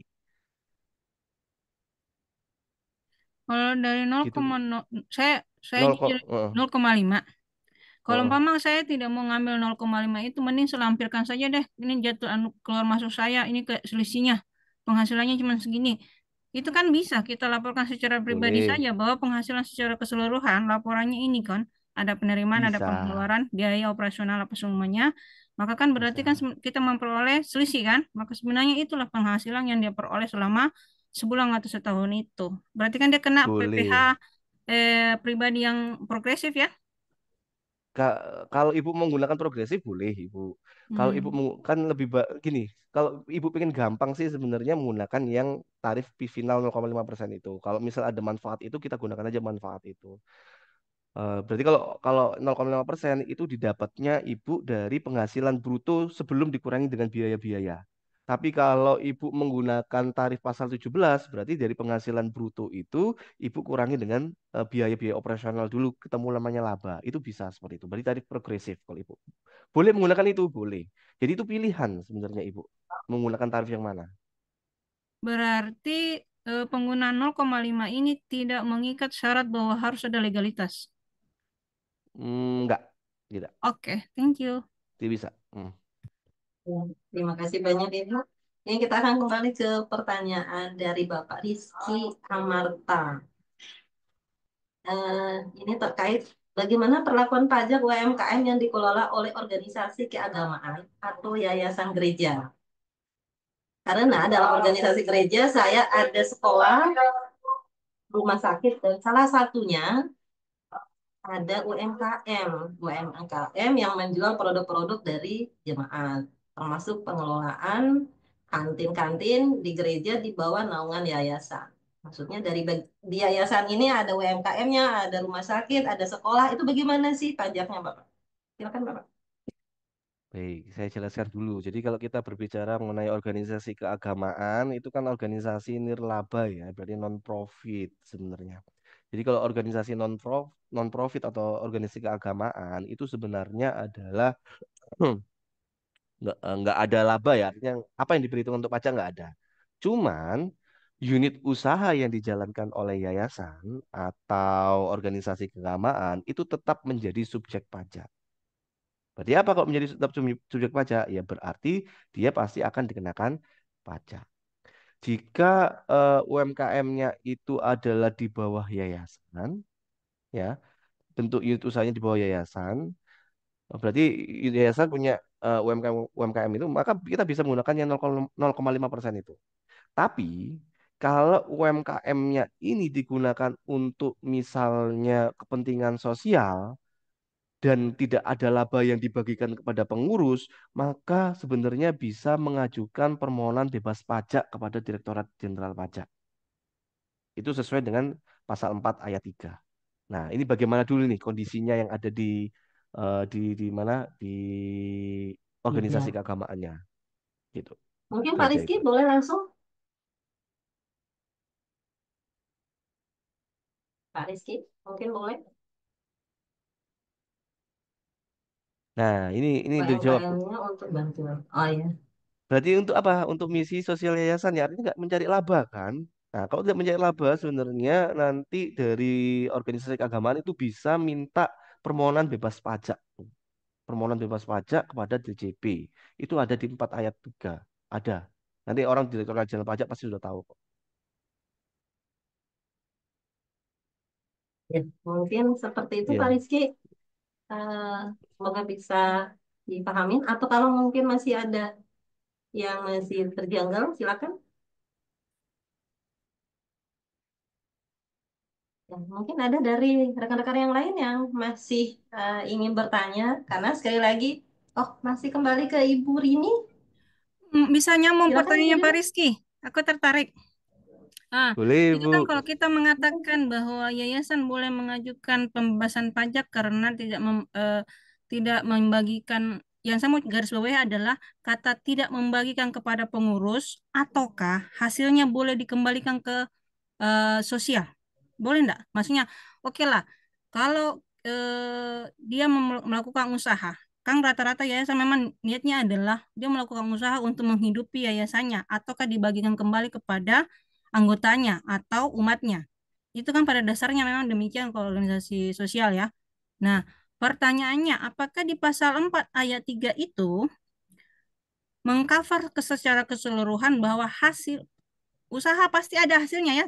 Maaf, kita kasih garis Hmm, bawah ya. hmm. Pasti ada hasil. Ada pasti hasil di setiap usaha yang dilakukan. Tapi apakah boleh hasil itu diperuntukkan untuk kemakmuran anggotanya gitu lah. Apa bisa diajukan ke pasal 4 ayat 3 itu? Untuk segala jenis usaha ya. Apakah dia modelnya mungkin kalau sekolah kan ada kalau nggak salah aturannya ya yang dia harus mempertanggungjawabkan labanya 4 tahun itu kan. Nah, kalau umpama anggaplah usahanya mungkin peternakan, dia pelihara, dia jual, kan? Itu kan sebenarnya kalau kita mulai dari sisi eh, keuntungan lebih gede ya, sorry, lebih gede daripada kanting. Tapi hasil keuntungan itu pun akan kembali lagi ke kehidupan yayasan Yayasan. itu sendiri. Tapi kalau kita lihat dari sisi usaha kan sebenarnya, wow, prospek nih gitu loh. Iya. Gimana pendapat Pak Kade? Thank you. Gini, kita ini ya, kalau untuk saya garis bawahi ya, untuk kemakmuran anggota organisasi. Berarti definisinya adalah bisa untuk manfaat pada anggota. Apakah itu seperti santunan gitu ya Bu ya? Ataukah mungkin tunjangan, ataukah mungkin fasilitas yang akan diberikan kepada kemakmuran anggotanya. Nah, intinya gini, ketika UMKM itu di bawah organisasi keagamaan, ketika UMKM-nya itu adalah bertujuan untuk mencari laba, ini laba nih untuk yayasan, maka sebenarnya dia menjadi dia menjadi subjek pajak, artinya akan dikenakan pajak. Tapi misalnya, uangnya, uangnya, uangnya ini dia mau digunakan untuk misalnya, oh ada nih untuk santunan yang mungkin untuk beasiswa pendidikan untuk anggota anggota jemaat atau apa. Nah, itu itu eh, itu kan non komersial. Kalau yang sifatnya non komersial seperti itu, mungkin bantuan kesehatan, sumbangan itu tidak perlu dikenakan pajak. Kok tujuannya adalah itu. Tetapi kalau tujuannya adalah untuk pembayaran gaji, pembayaran honorarium, mungkin pasti akan dikenakan PPh pasal 21 karena konsep dasarnya memang setiap penghasilan dibagikan kepada ini akan kena PPh pasal 21. Cuman kembali lagi, Ibu, eh, kalau ternyata eh, ketika di UMKM-nya itu tujuannya adalah untuk mencari laba dan untuk kepentingannya yayasan, laba itu kembali lagi ke yayasan, yang mana yayasan itu berarti kan mencari laba tuh.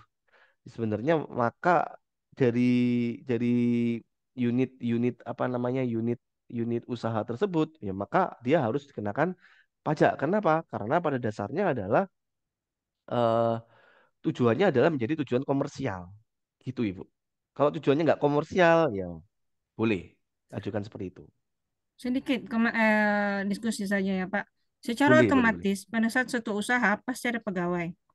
Di Hmm, mana pegawai itu ada, berarti biasanya umumnya mereka memiliki NPWP. Secara otomatis akan hmm, ada pembayaran PPh 21. Oke. hmm, Nah, tetapi kalau kita mengatakan mencari keuntungan, inilah sebenarnya dia berdebatnya di tujuan dan perspektifnya. Secara otomatis kalau orang mendirikan yayasan secara lurus ya, kita berpikir lurus iya, ya, iya, lurus. Kita berpikir lurus pada saat seseorang kelompok mendirikan yayasan adalah automatically bukan berpikir pada individual yang mendirikan, tetapi bagaimana organisasi itu bermanfaat. Oke, itu dulu kalau kita berpikir lurus. Nah, sekarang asumsiku adalah bagaimana kita bisa anggaplah berdebat atau berdiskusi dengan pihak pajak bahwa ini lurus loh, bukan mengkok gitu loh. Karena kan kalau oke, kita dari sisi legalitas jelas-jelas ya yayasan terkait ini gitu loh. Oke, tetapi kalau kita tidak bisa memungkiri juga dari Direktorat Pajak itu memang melihat ada peluang bahwa karena itu gede gitu loh, besar dari jenis usaha yang diperoleh. Kalau ini saya kalau kita bilang peternakan sapi dan kambing saja di menjelang Idul Adha itu tinggi loh omsetnya. betul, betul, Tapi betul.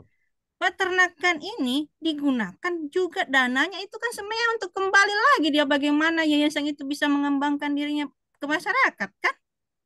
Oh, kalau kita berpikir lurus ya, Ya, oke? ya, ya. Oh, Se- se- jadi Saya, sekarang maksud saya saya paham, paham, gimana paham. kita bisa mengajukan peng, eh, pem, apa, pem, eh, pembebasan pajak kita melalui pasal 4 ayat 3 itu dengan eh, ya jelas lah gitu loh. Bukan bukan nanti lagi malah mundur lagi ternyata jadi objek pajak gitu loh.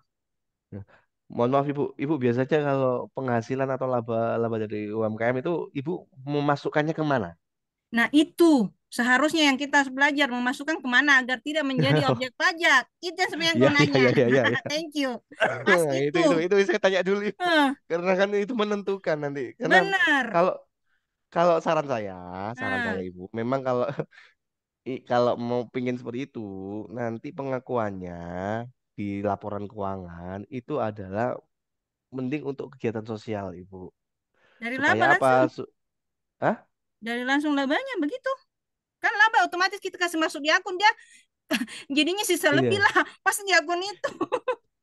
Iya ini Lagi. makanya karena kan ini juga menjadi dilema ya Bu ya. Ibu kena besar juga Nah, karena pengakuannya itu kayak laba. Jadi orang pajak itu pasti akan melihatnya itu adalah ini prospektif untuk kena pajak. Makanya itu juga bingung. benar. Maka karena eh, memang pajak itu pasti seperti itu Ibu. Memang kalau memang ada sedikit kok ini besar, hal yang besar Hmm. itu harus mengenai pajak. Jadi memang salah satu caranya adalah pengakuannya adalah memang untuk dilakukan untuk kegiatan sosial yang mungkin mungkin beberapa kegiatan sosial, Ibu. Berarti ceritanya sebelum dia berakhir ke selisih lebih atau ke laba itu Ya, dikurangi memang dengan biaya sosial itu. iya betul Ibu. Wah, nah kalau kegiatannya tawa di akhir atau kan kayak bisa Idul Adha, itu panen gede loh. Panen gede enggak kan enggak Iya mungkin dong betul, habis untuk semua betul kegiatan makanya sosial tahun itu. Logis lah aja benar lah. Ibu, benar Ibu makanya itu saya agak susah untuk kalau karena perlakuannya kan di Idul Adha ya Ibu ya. Mungkin ada nggak Bu di situ mungkin kayak sekolah sekolah gratis gitu? Kalaupun sekolah gratis, Pak, dia kan memiliki sumber apa namanya operasional tertentu. Secara otomatis kita tidak bisa men-split secara otomatis langsung pada tahun berjalan masuk semua biaya-biaya akan Iya sulit. sih Kak, betul. Idul Adha itu biasanya bulan apa Bu? Ya, paling banyak April. Mei ya.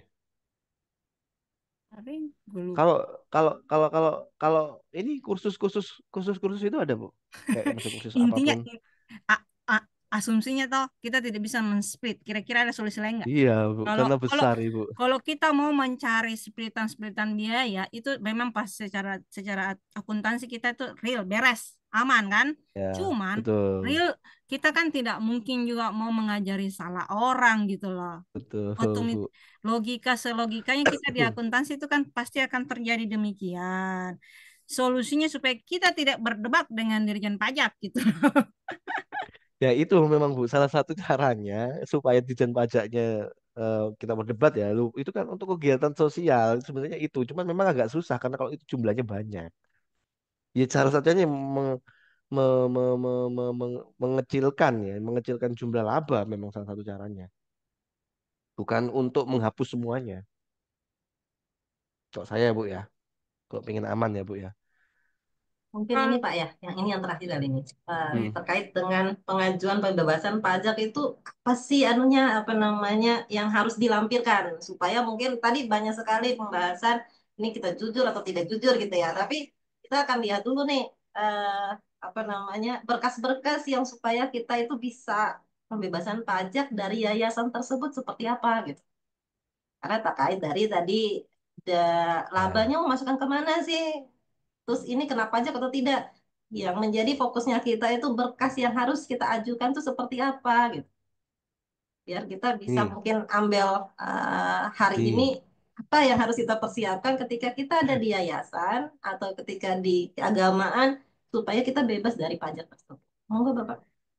Jadi salah satu caranya untuk melakukan pembebasan pajak itu kan memang kita harus membuat surat permohonan pembebasan pajak. Biasanya ada form atau template-nya terkait dengan itu. Yang mana nanti akan kita tunjukkan di tempat KPP terdaftar. KPP terdaftar di mana nih? Gitu ya. Kemudian jangan lupa nanti dilampirkan juga terkait dengan biasanya ini kadang diminta kadang enggak ya akta pendirian dari yayasan tersebut. Ya, kalau kalau diminta ya kita lampirkan. Kemudian dilampirkan juga NPWP yayasan. Kemudian dilampiri juga dengan surat keterangan terdaftar. Surat keterangan terdaftar dari JJP itu. Gitu ya. Nah, kalau minta biasanya kalau mau minta untuk pembebasan pajak itu biasanya akan dilampiri laporan keuangan, Ibu. Nah, ini dia. Laporan keuangan ini nanti eh, di dalam laporan keuangan ini harus menunjukkan, ya ini saya bilang tadi, pendapatan itu nantinya digunakan untuk kegiatan sosial. Jadi laporan keuangan itu jelas. Oh, laba apa ya labanya ini ternyata bukan untuk balik lagi ke ini, tapi digunakan untuk kegiatan sosial. Contohnya kayak misalnya pendidikan, keagamaan, dan tidak digunakan untuk kepentingan kepada pengurus atau anggota. Ya ini yang perlu perlu perlu di iniin sih sebenarnya. Biasanya laporan keuangan itu antara eh, 1, 2 atau 3 tahun terakhir deh. Biasanya kayak gitu. Biasanya itu sih yang diminta untuk surat pembebasan pajak itu. Jadi pada intinya ya memang itu. Kalau memang tidak mau kena pajak itu ya memang dari kegiatan sosial itu. Gitu Ibu. Ya. Ah, ya sudah diingatin ya dari panitia terkait dengan Hmm. mungkin karena apa namanya webinar hari ini cukup semangat semua pesertanya. Ya. Banyak sekali pertanyaan-pertanyaan yang terlontar dan mungkin belum semua kita bisa bahas hari ini. Mungkin next akan ada lagi webinar-webinar berikutnya Boleh. terkait dengan pajak dan terkait dengan laporan keuangan. Eh, mungkin kita eh, garis bawahi ya. Kembali lagi pajak itu adanya atau berkiblat terhadap laporan keuangan. Bagaimana cara kita membuat laporan keuangan itulah yang menjadi referensi dari pajak. Jadi kita harus hati-hati bagaimana penempatan-penempatan dari laporan keuangan tersebut.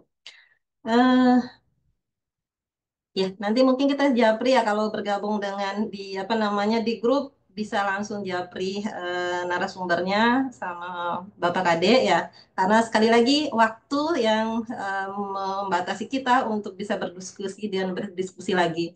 Mungkin hanya itu saja yang bisa kami paparkan dari webinar Perpajakan Dasar UMKM. Semoga webinar hari ini dan semoga pemaparan dari Bapak Kade tadi bisa bermanfaat untuk kita semuanya dan bisa menambah referensi-referensi ilmu pengetahuan tentang perpajakan. Akhir kata, saya akhiri. Terima kasih Bapak Kade atas penjelasannya dan terima kasih kepada para peserta yang cukup antusias. Saya akhiri wabillahi taufiq hidayah. Wassalamualaikum warahmatullahi wabarakatuh dan selamat siang. Saya kembali ke Bapak MC, Pak Teguh Prasetya. Silakan Bapak. Terima kasih banyak. Baik, Ibu, terima kasih. Sangat luar biasa sekali pemaparan materi dan diskusi kita hari ini. Selanjutnya kita akan masuk sesi dokumentasi yang akan dipandu oleh operator Ibu Mega. Kepada Ibu Mega, saya silakan. Baik, terima kasih. Ya, silahkan open mic. Mohon maaf, open kamera bagi peserta. Ya, kami tunggu beberapa saat. Baik, kita ada 2 slide. Saya akan mulai melakukan sesi foto di slide yang pertama. Dalam hitungan 3, 2, 1. Baik, slide yang berikutnya 3, 2, 1. Terima kasih, saya kembalikan kepada Bapak Teguh. Baik, Bapak Ibu, kini telah sampailah kita di penghujung acara. Semoga ilmu yang kita dapatkan hari ini bisa membawa berkah dan menjadi jalan kebaikan untuk kita semua. Terima kasih banyak kepada Ibu Dr. Armiani selaku moderator yang telah memandu acara ini dengan sangat baik. Terima kasih pula saya ucapkan kepada narasumber kita, Bapak Kadek Preneta Prananjaya, SEMAK, yang telah memaparkan materi dengan luar biasa, dan juga panitia yang telah menyiapkan acara ini dengan baik, sehingga acara hari ini berjalan dengan lancar. Nah, dengan mengikuti webinar pada hari ini, kita dapat banyak sekali wawasan mengenai pajak UMKM. Kita jadi mengetahui jenis pajak yang harus dibayar seperti PPh final UMKM 0,5%, PPN atau pajak lainnya. Harapannya setelah mengikuti webinar perpajakan dasar UMKM ini, kita dapat lebih memahami kewajiban perpajakan, menghindari sanksi atau denda, serta mengetahui cara lapor dan bayar pajak dengan mudah. Baik Bapak Ibu, saya dan segenap panitia bertugas mengucapkan terima kasih kepada Bapak Ibu yang sudah hadir, serta para peserta yang antusias mengikuti acara ini dari awal hingga akhir. Izinkan saya memberikan pantun untuk menutup acara pada hari ini. Pagi-pagi melihat petani, membajak sawah di tanah Bukarsih. Saya tutup webinar kali ini. Cukup sekian dan terima kasih. Wassalamualaikum warahmatullahi wabarakatuh. Salam namo buddhaya, salam sejahtera untuk kita semua. Om Santi Santi Santi Om. Terima kasih Bapak Ibu.